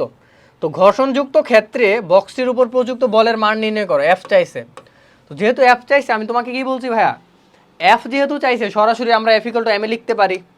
কিন্তু এখানে ঘটনা হয়েছে, সরাসরি এম এ লিখতে পারতেছি না। কারণ কি, তোমাকে আগেই বলছি যে যেখানে ঘর্ষণ রিলেটেড কথাবার্তা থাকবে, সেখানে আমার ঘর্ষণ বলটা মাইনাস করতে হবে, তাহলে আমি কার্যকর বলটা পাবো। সরাসরি বল এফ ইকুয়াল টু এম এ লিখতে পারি না, কারণ ঘর্ষণ বলটা যেহেতু এক্সিস্ট করতেছে। তো তাহলে এই ক্ষেত্রে, এই প্রশ্নের ক্ষেত্রে দেখো, আমরা সূত্রটা কি ইউজ করব, যে আমরা জানি আমাদের চাইছে কি প্রযুক্ত বল, তাহলে প্রযুক্ত বলটা এই পাশে নিয়ে আসো। অতএব ঘর্ষণ বল, এই লাইন থেকে এই লাইন আমরা লিখে ফেলছি, আমাদের চাইছে প্রযুক্ত বল। তাহলে প্রযুক্ত বল মানে কি ভাইয়া, কার্যকর বল প্লাস ঘর্ষণ বল। তো কার্যকর বলের জায়গায় আমি কি বলছিলাম যে আমরা এফ ইকুয়াল টু এম এ ব্যবহার করতে পারি যখন যেটা প্রয়োজন। যেহেতু আমাদের চাইছে এখন প্রযুক্ত বল, তো এই কার্যকর বল ইকুয়ালটা আমরা লিখবো এম এ। আর ঘর্ষণ বলটা আমাদের কত ছিল ভাইয়া? 1.5 নিউটন। ঘর্ষণ বল ছিল আমাদের 1.5 নিউটন। এম কত ছিল দেখো তো? এম ছিল 4 কেজি। 4 কত ত্বরণ প্রাপ্ত হয়েছিল? 0.8 টেনে নেওয়ার ফলে 0.8 ত্বরণ প্রাপ্ত হয়েছিল প্লাস 1.5 নিউটন। এটা যা আসবে সেটাই আমাদের আনসার। এটা যা আসবে সেটা আমাদের আনসার। যেহেতু জায়গা ছিল না, এই পাশে আমরা লিখে দেই যে আমাদের এম ইকুয়াল টু কত ছিল? এম ইকুয়াল টু ছিল 4 কেজি। আর এ ইকুয়াল টু আমাদের বলা ছিল হচ্ছে, এইটা চিত্র তো লেখা ছিল তাই না, বা লিখিনি আমরা। আচ্ছা, এত ত্বরণ প্রাপ্ত হয়েছিল এত মিটার পার সেকেন্ড স্কোয়ার। আর কি লাগবে? যে এফকে হচ্ছে 1.5 নিউটন, বা ঘর্ষণ বলটা ছিল 1.5 নিউটন। আশা করি বুঝতে পেরেছো কত সুন্দরভাবে এই জিনিসটা করে ফেললাম। তো প্রথমে তোমার বুঝতে হবে যে ঘর্ষণ রিলেটেড কথাবার্তা থাকলে আমাদের বল বের করার এই সূত্রটা ইউজ করতে হবে। এখান থেকে যেহেতু এখন চাইছি কি প্রযুক্ত বল, যে ঘর্ষণবিহীন একটি মেঝেতে সে একটা বস্তু টেনে নিয়ে যাচ্ছে, তো টেনে নিয়ে গেলে অ্যাকচুয়ালি যেহেতু ঘর্ষণ বল ছিল, তাহলে কার্যকর বল কতটুকু? সেই কার্যকর বলের সূত্র লিখছি প্রযুক্ত বল মাইনাস ঘর্ষণ বল। তো সেখান থেকে আমরা ইউজ করছি যে প্রযুক্ত বল যেহেতু চাইছে, প্রযুক্ত বল ইকুয়াল টু কার্যকর বল প্লাস ঘর্ষণ বল। জাস্ট এই জিনিসটা এই পাশে আনছি, এর সুন্দর করে সাজায় লিখছি। কার্যকর বল সমান এফ সমান এম এ জানি, ঘর্ষণ বলটা দেওয়াই ছিল। তো কার্যকর বল এম এ, আবার এখানে আমাদের এমও দেওয়া আছে যে বক্সের ভর, যে ভরটা বক্সকে টেনে নিয়ে যাচ্ছি সেটার ভর। আর টানার ফলে আমাদের কত ত্বরণ প্রাপ্ত হয়েছে? টেনে নেওয়ায় ত্বরণ প্রাপ্ত হয়েছিল এতটুকু, আর ঘর্ষণ বলটা ছিল হচ্ছে এত। তো এই পুরো জিনিসটা এখানে বসাই দিলে খুব সুন্দরভাবে আমাদের এই ম্যাথটা সলভ হয়ে গেল। আশা করি তোমরা বুঝতে পেরেছো। এই লাইনটা জাস্ট মনে রাখবা এবং শুরু যে কনসেপ্টটা বললাম সেই কনসেপ্টটা মনে রাখবা। এবার আমাদের প্রশ্ন হচ্ছে, ঘর্ষণযুক্ত ঘর্ষণবিহীন মেঝেতে ত্বরণের কীরূপ পরিবর্তন হবে? ঘর্ষণযুক্ত ঘর্ষণবিহীন মেঝেতে ত্বরণের কীরূপ পরিবর্তন হবে? দেখো, ফারুক যখন ঘর্ষণযুক্ত মেঝেতে টেনে নিয়ে গেছিল তখন তার ত্বরণ হয়েছিল 0.8। আমি যদি সেইটা ঘর্ষণবিহীন চিন্তা করি তাহলে আমার ত্বরণ কত হবে? ধরো ঘর্ষণ নাই। ঘর্ষণ নাই মানে কি? ঘর্ষণ নাই মানে আমার এফ সমান এম এই সূত্র কাজ হচ্ছে।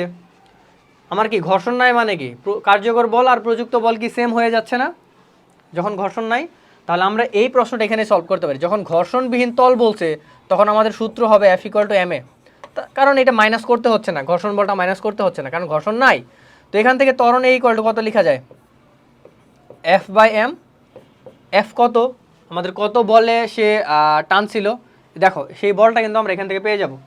এফ প্রযুক্ত বলটা কত ছিল, সেই প্রযুক্ত বল কিন্তু আমরা এখান থেকে পেয়ে যাব। সেটা কত আমি একটু ক্যালকুলেশন করে দেখাই দিই। হচ্ছে 4.7 নিউটন। তো আমি এই কার্যকর বলটা এখানে যদি বসাই দিলেই হবে 4.7 ডিভাইডেড বাই এম। এম আমাদের কত ছিল? 4 কেজি।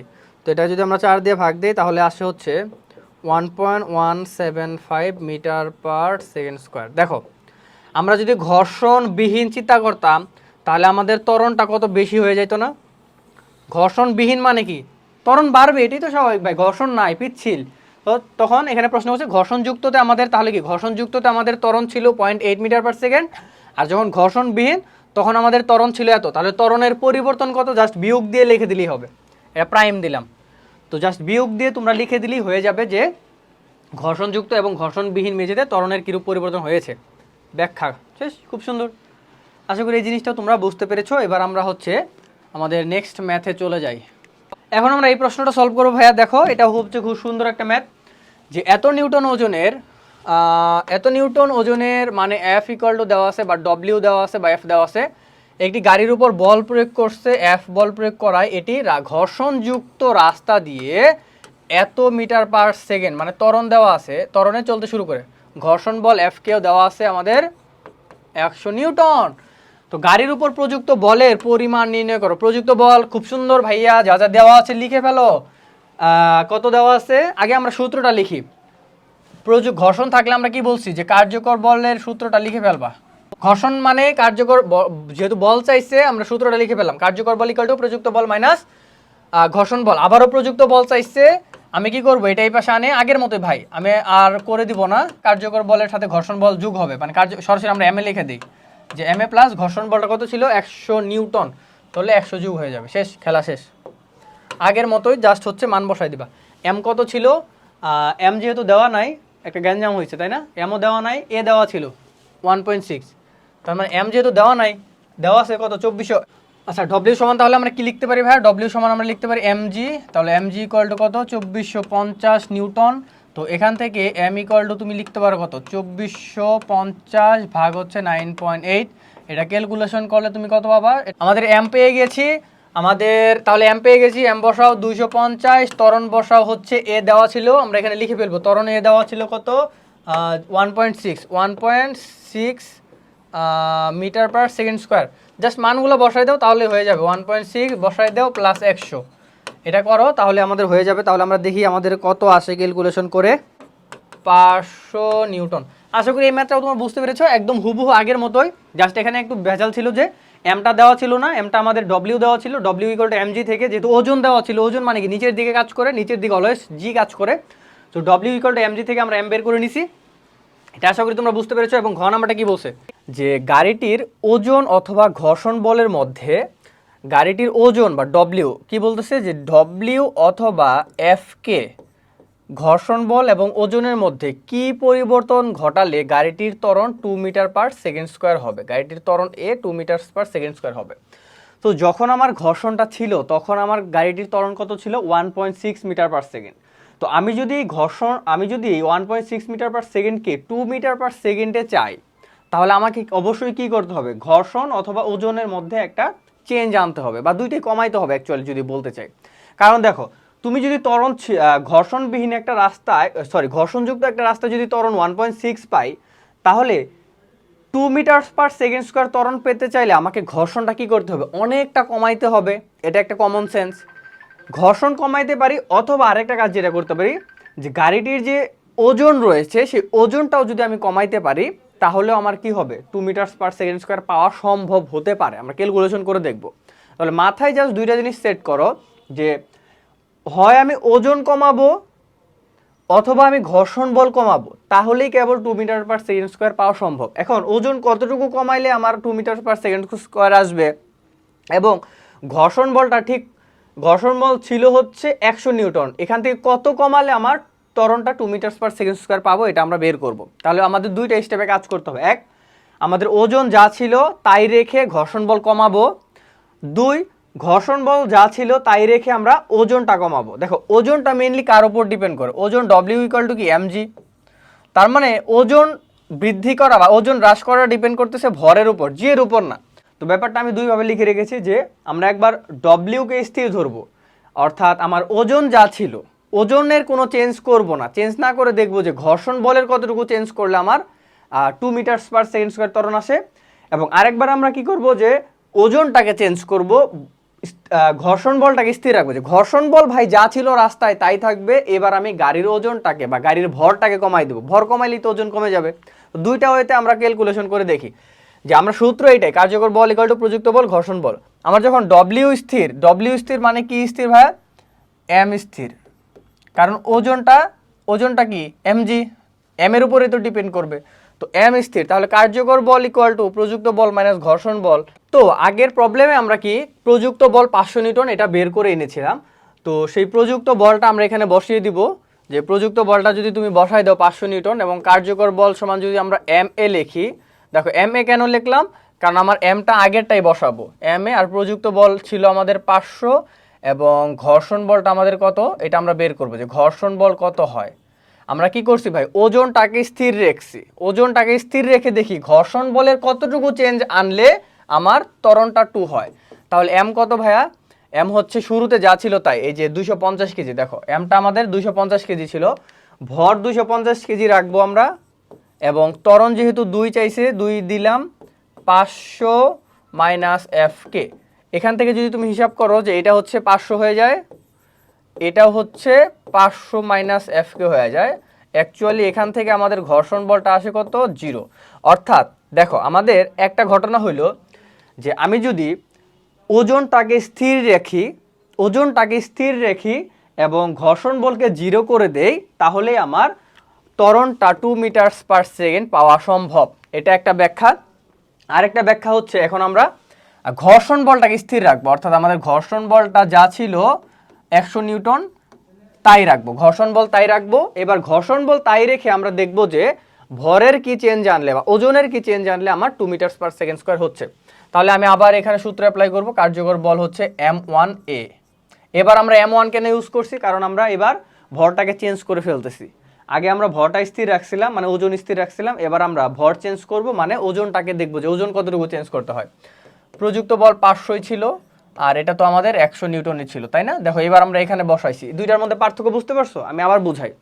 যেখানে আমরা ওজন যা ছিল, যে ভাই গাড়িতে টাচ করবি না, গাড়ির ভর যা আছে তাই থাকবে, ঘর্ষণ বল রাস্তায় কাজ কর, গাড়িতে কোনো টাচ করিস না। গাড়িতে টাচ না করে আমরা ঘর্ষণ বলে টাচ করব, যে ঘর্ষণ বলটা কি করলে আমার ত্বরণটা আমি 2 পাচ্ছি। তো আমরা দেখলাম যে গাড়ির ভরটা যদি আমরা যা থাকে তাই রাখি, তাহলে ক্যালকুলেশন করলে আমার যে আমাকে ইকুয়েশন বলে বা ম্যাথটা বলতেছে যে ঘর্ষণ বলটা যদি তুমি 0 করো, তাহলে কেবল গাড়ির ভরটা স্থির রাখলে 2 মিটার পার সেকেন্ড পাবা, যদি এই কন্ডিশনটা করতে পারি আমরা।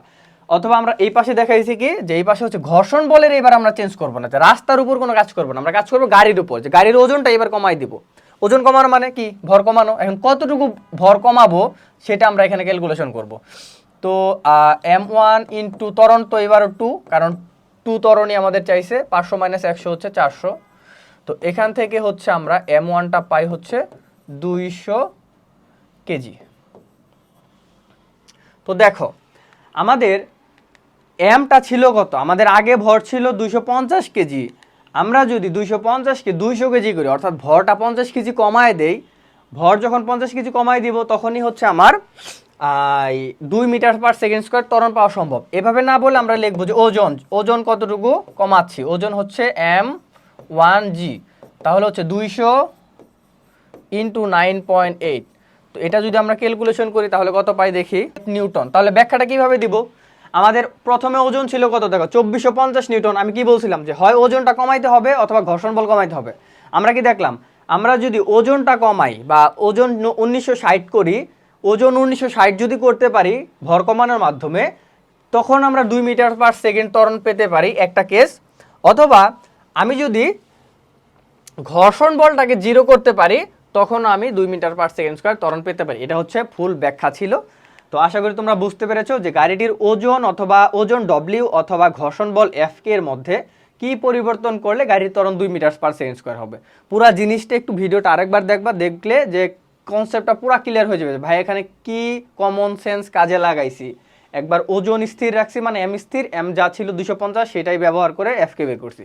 আবার আমরা এফ কে স্থির ধরছি, অর্থাৎ এফ কে এর ভ্যালু যা ছিল সেটা বসাইয়ে আমরা m1 এর নতুন একটা ভ্যালু বের করছি। বের করে দেখছি যে ওজনটা কতটুকু কমাইতে হয় 2 মিটার পার সেকেন্ড স্কোয়ার ত্বরণ পেতে চাইলে, অথবা আমার ঘর্ষণ বলটা কত করলে আমি 2 মিটার পার সেকেন্ড স্কোয়ার ত্বরণ পেতে পারি। আশা করি খুব সুন্দর একটি ম্যাথ তোমরা বুঝতে পেরেছো, না বুঝলে আবার ভিডিওটা দেখলেই হয়ে যাবে। এবার আমরা ভাইয়া পরবর্তী প্রবলেমটাতে চলে যাই। এই প্রবলেমটাতে আমাদের কি বলেছে দেখো, প্রশ্নটা আমরা পড়ি, এটা আমরা অনেকবার সলভ করছি এই টাইপের প্রশ্ন, যে বাক্সটির উপর প্রয়োগকৃত বল কত। প্রয়োগকৃত বল মানে প্রযুক্ত বল, অ্যাকচুয়ালি প্রয়োগকৃত বল মানে কি ভাই, প্রযুক্ত বলের কথাই বলতেছে। তো এখানে ঘটনাটি কি, একটা বাক্স এফ বলে এইদিকে টানা হচ্ছে এবং ঘর্ষণ বলটা তার বিপরীত দিকে কাজ করতেছে।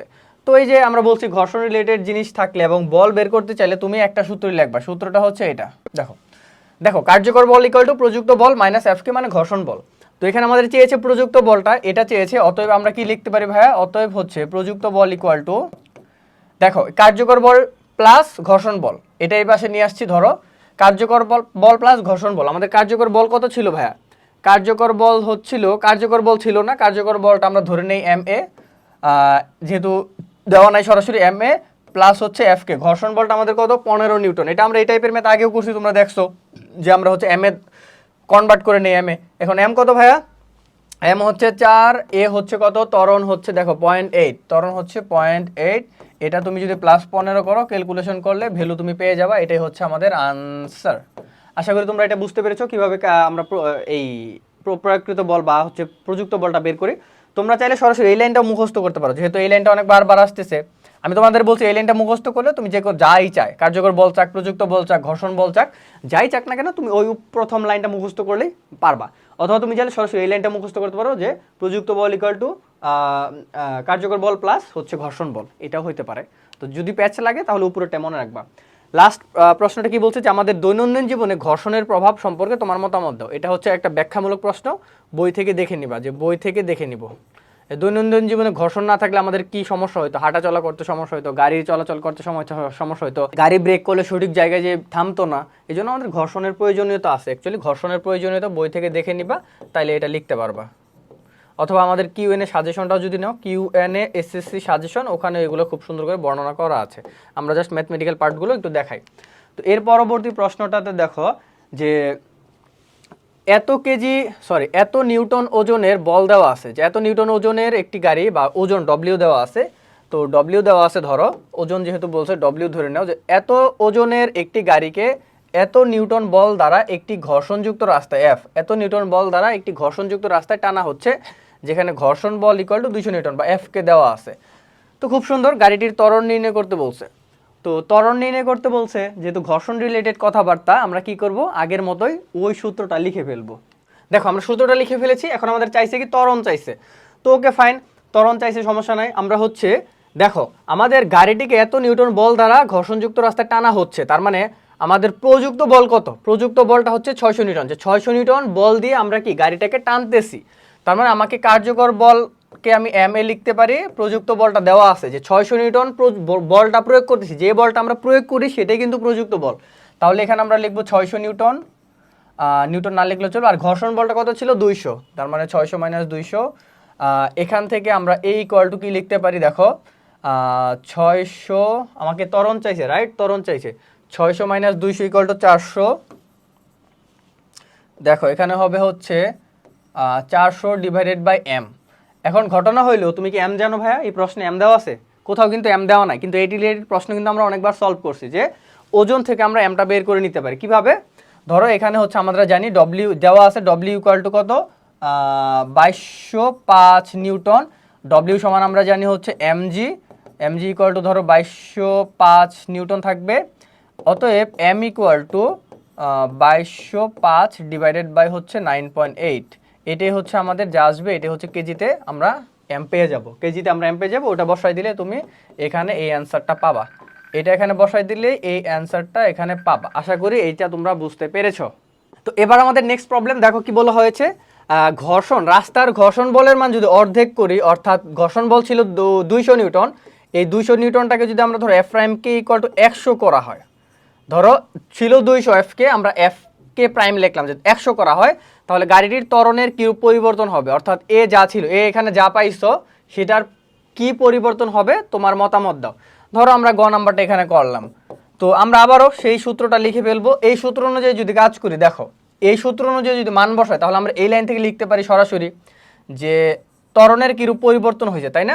ত্বরণ আমরা ধরে নিলাম যে আগে ছিল এ, এবার আমাদের ত্বরণ হচ্ছে এ প্রাইম, ইকুয়াল টু প্রযুক্ত বল যা ছিল তাই থাকবে 600, আর শুধু ঘর্ষণ বলটা আমার 200 থেকে কি হয়ে যাবে ভাইয়া?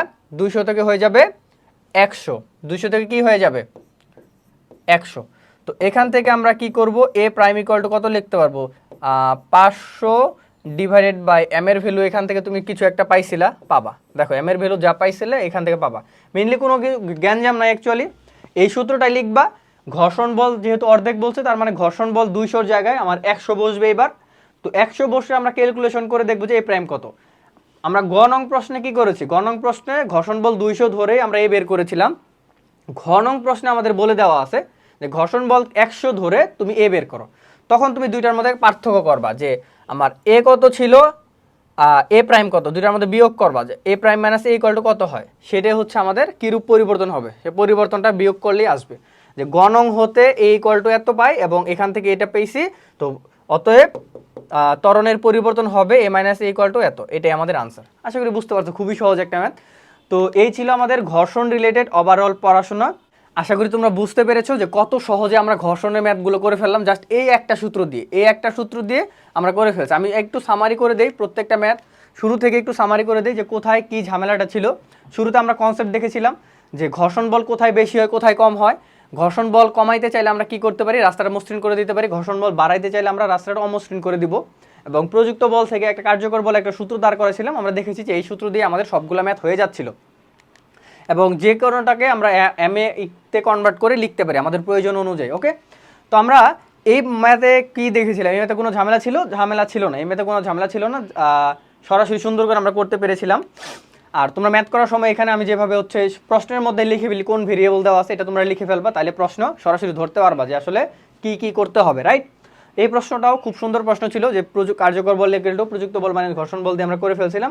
প্রযুক্ত বলকে এম এ, কার্যকর বলকে এম এ ধরে এম যদি কখনো না দেওয়া থাকতো ওজন থেকে আমরা বের করে নিছি। দেখো 2450 নিউটন ওজন, এম না দেওয়া থাকলে আমরা ওজন থেকে এমটা বের করে নিছি। এই প্রশ্নটা কি, এই প্রশ্নটা খুব সুন্দর একটা প্রশ্ন ছিল। এটার একটা সলভ যে ওজন অথবা ঘর্ষণ বলের মধ্যে কি চেঞ্জ আনলে আমাদের ত্বরণটা 2 পাবো। খুব সুন্দরভাবে তোমরা আশা করি বুঝতে পেরেছো। এরপরের প্রবলেমটা খুবই সুন্দর, যে একই টাইপের প্রশ্ন, যে এই সূত্র দিয়ে আমরা প্রযুক্ত বলটা বের করে ফেলতে পারি। আর এটা বলছি যে বই থেকে দেখে নেবা, ব্যাখ্যামূলক প্রশ্ন। এবং লাস্ট প্রশ্নটা ছিল যে ত্বরণ নির্ণয় করো, একই রকম, যে ঘর্ষণ দেওয়া ছিল, প্রযুক্ত বল কার্যকর বল দেওয়া ছিল, প্রযুক্ত বল দেওয়া ছিল, ওখান থেকে আমরা বের করছি, ত্বরণটা বের করছি।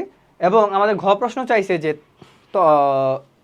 চেয়েছে যে ত্বরণের কিরূপ পরিবর্তন করতে হবে যদি আমি ঘর্ষণ বলটা 200 জায়গায় ওই 200 জায়গায় 100 করে দেই। তো আমরা দেখছি যে নতুন একটা মান আসছে, আর গয়েরটা থেকে ঘয়ের ত্বরণটা বিয়োগ দিলে যা আসবে সেটা হচ্ছে আমাদের পরিবর্তন। তো এই ছিল ওভারঅল আমাদের ঘর্ষণ রিলেটেড প্রশ্ন।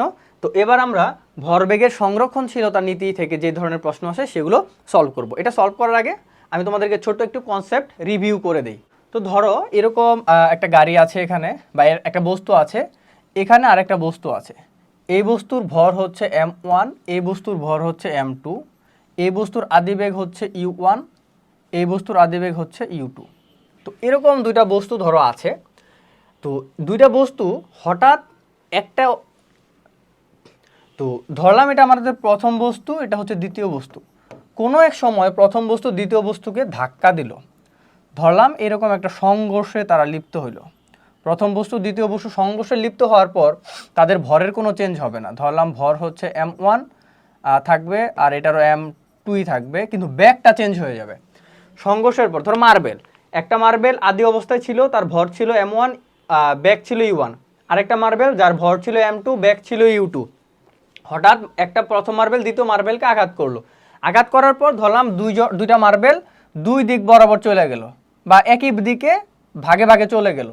তো সেই ক্ষেত্রে তাদের ব্যাগটা, একটার ব্যাগ ধরলাম v1 আর একটার ব্যাগ ধরলাম v2। ঘটনা আশা করি বুঝতে পারছো।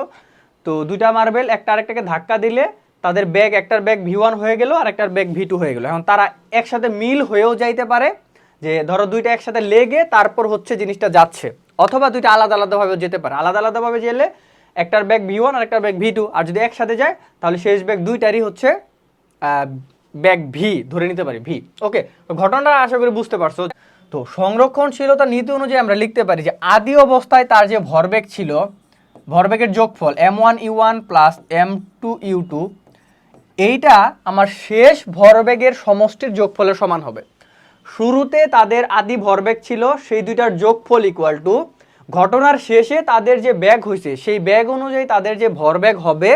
যেমন ধরো এটার ভরবেগ কত হবে, m1 v1, এটা যদি m1 হয় এটার ভরবেগ হবে m1 v1 প্লাস এটা যদি m2 হয় এটার ভরবেগ কত হবে m2 u2। তো m2 v2, v2 যেহেতু ব্যাগটা v হয়েছে। এইটাই হচ্ছে আমাদের ভরবেগের সংরক্ষণশীলতা নীতির সূত্র, যে কোনো একটা এরকম ঘটনা যেখানে দুইটা বস্তু আলাদা আলাদাভাবে ছিল, তাদের আদি ভরবেগ ছিল এবং শেষ ঘটনার পরে তাদের শেষ ভরবেগ হয়েছে। তো যখন আদি ভরবেগের সমষ্টি ইকুয়াল টু শেষ ভরবেগের সমষ্টি হচ্ছে আমাদের ভরবেগের নিত্যতা সূত্র। এটা হচ্ছে আদি ভরবেগের সমষ্টি, আর এটা হচ্ছে আমার শেষ ভরবেগের সমষ্টি। আশা করি এই কনসেপ্টটা তোমাদের ক্লিয়ার। তো এই রিলেটেড প্রবলেমগুলো আমরা এখন সলভ করি, চলো। তো দেখো আমাদের এই প্রশ্নে কি বলা হয়েছে। এই প্রশ্নে বলা হয়েছে একজন দক্ষ শিকারী এত কেজি ভরের বন্দুক থেকে এত মিটার পার সেকেন্ড বেগে এত গ্রাম ভরের একটি গুলি ছোড়া হলো। অর্থাৎ গুলি যখন ছুঁড়েছিল তখন গুলির বেগ ছিল 300 মিটার পার সেকেন্ড স্কোয়ার এবং গুলির ভর ছিল এত, এবং দক্ষ শিকারী যে বন্দুকটা সেই বন্দুকের ভর ছিল এত। আমরা ধরে নিলাম যে m1, বন্দুকের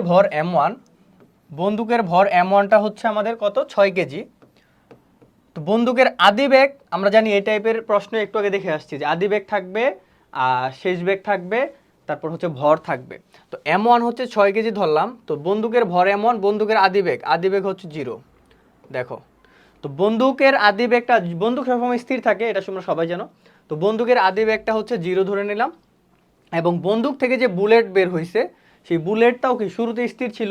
বুলেটের বেগটা, বুলেটের ভর হচ্ছে m2 = কত, 10 গ্রাম। 10 গ্রাম মানে কত, 10 × 10⁻³ কেজি। আচ্ছা, তাহলে আমরা দুইটা জিনিস পেয়ে গেলাম, একটা হচ্ছে বন্দুকের ভর M1 6 কেজি, বন্দুকের আদিবেগ E1 হচ্ছে 0। আমরা কি পেয়ে গেলাম যে গুলির ভর হচ্ছে আমার 10 × 10⁻³ কেজি গুলির ভর, এবং গুলির যে আদিবেগ ছিল, গুলির আদিবেগটা কত ছিল ভাই? গুলির আদিবেগ হচ্ছে 0। গুলির আদিবেগ 0, গুলিটা প্রথমে স্থির ছিল, বন্দুকও প্রথমে স্থির ছিল, এই জন্য তাদের দুইটারই আদিবেগ 0। এবং এইটা হচ্ছে আমার V2, কারণ 2টা আমরা বুলেট ধরে নিছি, রাইট? তো আমাদের যে বন্দুক থেকে বুলেট বের হলো, সেই বুলেটের শেষ বেগ কত? V2 = 300 metre per second, 300 metre per second. এবং আমাকে চাইছে বন্দুকের পশ্চাৎ বেগ কত, অর্থাৎ বন্দুকের পশ্চাৎ বেগটা চেয়েছে, অর্থাৎ V1। আমরা যদি V1 = হোয়াট, এই জিনিসটা আমাদের চেয়েছে। তো আমরা জানি কি ঘটনাটা হচ্ছে এরকম, আমরা কনসেপ্টে দেখেছি M1 থাকবে, E1 থাকবে, M2 থাকবে, U2 থাকবে, M1 থাকবে, V1 থাকবে, M2 থাকবে, V2 থাকবে। আমরা কিন্তু সব পেয়ে গেছি, M1 E1 পাইছি, M2 U2 পাইছি, M1 V1 পাইছি, M2 V2 পাইছি। এই জিনিসটা আমরা আসলে পেয়ে গেছি। তো প্রশ্ন দেখে আমরা এগুলো লিখে ফেললাম। তো আশা করি তোমরা বুঝতে পারছো এটা কিভাবে লিখলাম। তো আমাদের লাগবে হচ্ছে V1, অর্থাৎ বন্দুকের পশ্চাৎ বেগটা চাইছে। এখন আমি হচ্ছে M1টা বন্দুক ধরছি, M2টা বুলেট ধরছি, যে বুলেটের কাহিনী সব 2 দিয়ে লিখছি আর বন্দুকের কাহিনী সব M দিয়ে লিখছি। তুমি চাইলে উল্টাটাও করতে পারো, সমস্যা নাই। এখন আমরা ওই ভরবেগের সংরক্ষণশীলতার সূত্রটা লিখবো, M1 U1 plus M2 U2 = M1 V1 plus M2 V2। Just তুমি ভ্যালুগুলো বসাই দাও। দেখো তো U1টাও 0, U2টাও 0। দেখো U1 বন্দুকের আদিবেগও 0, বুলেটের আদিবেগও 0। তো এই পুরো পার্টটাই হয়ে যাবে আমাদের 0। M1টা কত ছিল? 6 কেজি। আর বন্দুকের আদিবেগ শেষ বেগটা সেটা তো আমরা বেরি করবো। এটা যে পশ্চাৎ বেগ, বন্দুকটা আসলে কতটুকু ধাক্কা দেয়, বুলেট থেকে বন্দুক থেকে গুলি ছুড়লে দেখবা যে বন্দুকটা পিছনে ধাক্কা দেয়, কতটুকু বলে ধাক্কা দিচ্ছে সেটাই আমাদের পশ্চাৎ বেগ বলে। সেই বেগটা আমরা বের করতেছি। M2 হচ্ছে কত? 10 × 10⁻³ এটা আমরা একবারে লিখে দেই, একবারে লিখলে হচ্ছে কত? 2 হয়, 10⁻²। আর ইনটু V2 কত ভাইয়া? 300। তো এটাকে ক্যালকুলেশন করলে আমরা দেখো কি পাই। আগে আমরা হচ্ছে 6V1টা এই পাশে নিয়ে আসলাম, -6V1 = আমরা হচ্ছে লিখতে পারি কি 300/10² আমরা নিচে লিখলাম 100। তো দেখো -V1 = আমরা কত লিখতে পারি? 300/6 × 100। তো দেখো এখানে ক্যালকুলেশন করলে আমরা কত পাই? 0 0 কাটা, 0 0 কাটা, 3 এবং 2 এখানে থাকবে হচ্ছে হাফ। অর্থাৎ বন্দুকের পশ্চাৎ বেগ ইকুয়াল টু আমরা কত লিখতে পারি? V1 = -0.5 metre per second. এটা হচ্ছে বন্দুকের পশ্চাৎ বেগ। তো আশা করি বুঝতে পেরেছো কিভাবে লিখবা। যদি তুমি লেখো যে অতএব বন্দুকের পশ্চাৎ বেগ, যখন পশ্চাৎ বেগ কথাটা লিখবা তখন হচ্ছে মাইনাস দেওয়া যাবে না, সরাসরি লিখতে হবে 0.5 মিটার/সেকেন্ড বন্দুকের পশ্চাৎ বেগ। আর যদি তুমি মাইনাসটার মানে হচ্ছে পিছনের দিকে আঘাত করতেছে, বন্দুকের পশ্চাৎ বেগটা পিছনের দিকে গতিশীল, এই জন্য এই মাইনাস আসছে এখানে। তো আশা করি এটা নিয়ে তোমাদের কোনো চিন্তা নাই। মাইনাস কেন? মাইনাস হচ্ছে বন্দুকটা পিছনের দিকে ধাক্কা দিচ্ছে, দিক নির্দেশ করতেছে, এবং ব্যাগের মানটা কত? যে 0.5 মিটার/সেকেন্ড ব্যাগে বিপরীত দিক থেকে ধাক্কা দিচ্ছে। তো এই ছিল খুব সুন্দর একটা কনসেপ্ট। তোমরা হচ্ছে প্রশ্ন দেখে আগে ভেরিয়েবলগুলো লিখে নিবা। বন্দুকের ঘটনাগুলো M1 দিয়ে 1 দিয়ে লিখতে পারো, আর হচ্ছে বুলেটের ঘটনাগুলোকে 2 দিয়ে লিখতে পারো। লিখে এই সূত্রটা লিখছি, এই সূত্রের মানগুলো বসাই দিলেই খেলা শেষ। এবং খ নাম্বার প্রশ্নটা আমরা এখানে সলভ করতেছি না, এটা কিউএনএ এসএসসি সাজেশনের ব্যাখ্যাটা তুমি পেয়ে যাবা। কিউএনএ এসএসসি সাজেশন ভিডিও ডেসক্রিপশনে থাকা লিঙ্কে বিস্তারিত থাকবে। তো ভাই আমাদের এই প্রশ্নটি একটু দেখি, যে 500 কেজি ভরের একটি গাড়ি 5 মিটার/সেকেন্ড বেগে চলছিল, তার ব্যাগটা কত ছিল? 5 মিটার/সেকেন্ড। তো তার উপর 500 নিউটন বল টি সময়ের জন্য ক্রিয়া করা, এর বেগ হলো 10 মিটার/সেকেন্ড।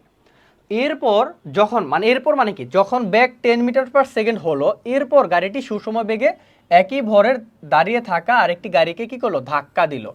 তার মানে ধাক্কা দিছে কখন? যখন তার ব্যাগটা হয়েছে 10 মিটার/সেকেন্ড। যখন তার ব্যাগটা 10 মিটার/সেকেন্ড হয়েছে, ঠিক তারপরই সে একটি দাঁড়িয়ে থাকা গাড়িকে ধাক্কা দিছে এবং পরস্পরের সাথে আটকে যায়। তো এতে মিলিত গাড়ি দুটির ব্যাগ হয় 5 মিটার/সেকেন্ড। তো এই ঘটনাটা আমরা হচ্ছে প্রথমটার মতো ব্যাখ্যা করি। এটা হচ্ছে আমাদের বাস, যে 500 কেজি বাস। তো এটা হচ্ছে আমাদের সেই 500 কেজি, আমরা ধরে নিলাম এটা আমাদের M1। তো 500 কেজির একটা বাস কি করছিল? 5 মিটার/সেকেন্ড বেগে চলছিল। এটা কি তাহলে E1 পাস দিব না? কারণ সে যখন সংঘর্ষে লিপ্ত হয়েছে তখন তার ব্যাগ ছিল কত? 10, মানে 10 মিটার/সেকেন্ড ব্যাগ অর্জন করার পরই আরেকটি গাড়ি এখানে ছিল স্থির অবস্থায়, তাকে কি করছে, ধাক্কা দিছে। তার মানে এর আদি বেগটা ছিল কত, 10। ধাক্কা দিছে কখন, যখন তার বেগটা 10 ছিল। আবার বুঝো, অনেকে 5 দিয়ে করবা, আমি বারবার বলতেছি যে 5 দিয়ে করা যাবে না, কারণ সে যখন ধাক্কাটা দিচ্ছে এখানে বলেই দিছে যে তার উপর যখন বল প্রয়োগ করে, তার উপর যখন 10 মিটার পার সেকেন্ড বেগ হলো, ঠিক সেই সময়ে সে একটা দাঁড়িয়ে থাকা গাড়ি, তার মানে এর আদি বেগ কত ছিল, এটা ধরলাম হচ্ছে u2, এর আদি বেগ ছিল 0, আর এর ভর কত ছিল m1, m1টা কত ছিল, একই ভরের, কি বলছে যে একই ভরের একটি গাড়ি স্থির অবস্থায় দাঁড়িয়েছিল, m1 হচ্ছে কত 500, সরি এটা m2 হবে। ঘটনা এটার হচ্ছে 1 ধরে নিচ্ছি, এই বাসটা, এটা হচ্ছে দ্বিতীয় বাসটা 2 ধরে নিয়েছি। তো প্রথম বাসের ক্ষেত্রে আমরা 1 ধরে নিলাম, m1 আমাদের e1 দেওয়া আছে। দ্বিতীয় বাসের ক্ষেত্রে যেহেতু স্থির ছিল, ধরে নিলাম আদিবেগ 0 ছিল এবং ভরটা হচ্ছে 500। তো সে ধাক্কা দিল, ধাক্কা দেওয়ার পর ঘটনা কি হচ্ছে, পরস্পরের সাথে আটকে যায়, তার মানে সংঘর্ষ হইলো, সংঘর্ষ হওয়ার পর দুইটা একত্রিত হয়ে গেছে, একত্রিত হয়ে সামনের দিকে আগাচ্ছে। একত্রিত হয়েছে মানে কি, দুইটার বেগ সমান হয়ে গেছে, দুইটার ভর কি হয়ে গেছে, মানে m2টা কত হয়ে যাবে, আমাদের m2টা দুইটার যোগ হয়ে যাবে, মানে টোটাল ভরটা কি হয়ে যাবে, সরি টোটাল ভরটা হয়ে যাবে দুইটার যোগফল। এটা আমরা সামনে দেখব। জাস্ট বুঝো যে একটা গাড়ি আদিবেগে, এত আদিবেগে আর একটা স্থির গাড়িকে ধাক্কা দেয়, ধাক্কা দিয়ে দুইটা গাড়ি একসাথে মিলিত হয়ে সামনে যায়, অর্থাৎ v1 v2 মেইনলি কত হবে, v1 আর v2 আসলে দুইটাই v এর সমান হবে, কারণ একই সাথে মিলিত হয়ে যাচ্ছে, মানে কি শেষ বেগ দুইটারই সমান। তো এই ক্ষেত্রে যদি আমরা কি বলছে, ঘটনাটিতে ভরবেগের সংরক্ষণ সূত্রটি প্রযোজ্য হয়েছে কিনা, সংরক্ষণ সূত্র যদি প্রযোজ্য হতে হয় তাহলে আমাদের এটার বাম পক্ষ আর ডান পক্ষ সমান হতে হবে। তো আমরা দেখি বাম পক্ষ ডান পক্ষ সমান হয় কিনা। আমরা সংঘর্ষের পূর্বে হিসাব করি যে পূর্বে ভরবেগের সমষ্টি। তো সূত্রটা লিখি, আমাদের m1 u1 plus m2 u2, এটা হচ্ছে আমাদের সূত্র। তো এখান থেকে তুমি মানগুলো যদি বসাও, m1 কত ছিল, m1 হচ্ছে 500, u1 হচ্ছে 10, তার মানে হচ্ছে 5000, এখানে হবে প্রথমটাতে হবে 5000, আর m2 কত, m2 u2 হচ্ছে 0, তার মানে অ্যাকচুয়ালি 0, তার মানে আমাদের পূর্বে ভরবেগের সমষ্টি, এটা যেহেতু 0 হয়ে যাচ্ছে u2-র কারণে, পূর্বে ভরবেগের সমষ্টি হচ্ছে 5000। এবং এখন আমরা লিখব পরে ভরবেগের সমষ্টি কত, পরে ভরবেগের সমষ্টি হিসাব করব m1 v1 plus m2 v2, এটা হিসাব করব এখন।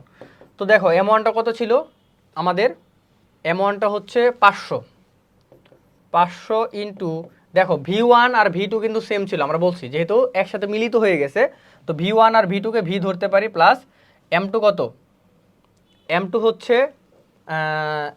500, m2 কিন্তু 500 ইন্টু v2-কাও আমরা v লিখতে পারি, বা যদি v না লিখি সমস্যা নাই। দেখো আমরা সরাসরি মান বসাই দিই, কিভাবে মান বসাই দিব, সংঘর্ষের পরে ভরবেগের সমষ্টি মানে কি m1 কত ভাইয়া 500, v1 কত, আমরা কি বলছি যে শেষ বেগ কত বেগে সে যাচ্ছিল, দুইজনের সংঘর্ষ হওয়ার পর 5 মিটার পার সেকেন্ড বেগে যাচ্ছিল, তার মানে v1টা আমাদের 5 হবে, m2টাও 500 আর v2টাও 5 হবে। কেন, কারণ দুইটার সেম বেগে যাচ্ছিল, সংঘর্ষের পরে কি একই বেগে যাচ্ছিল, অর্থাৎ v1 আর v2 অ্যাকচুয়ালি 5, আর বেগ তো বলে, ভর তো বলেই দিছে যে যা ভর প্রথম গাড়িটার ছিল সেম ভর হচ্ছে কি, যে একই ভরের দ্বিতীয় গাড়িটার ছিল।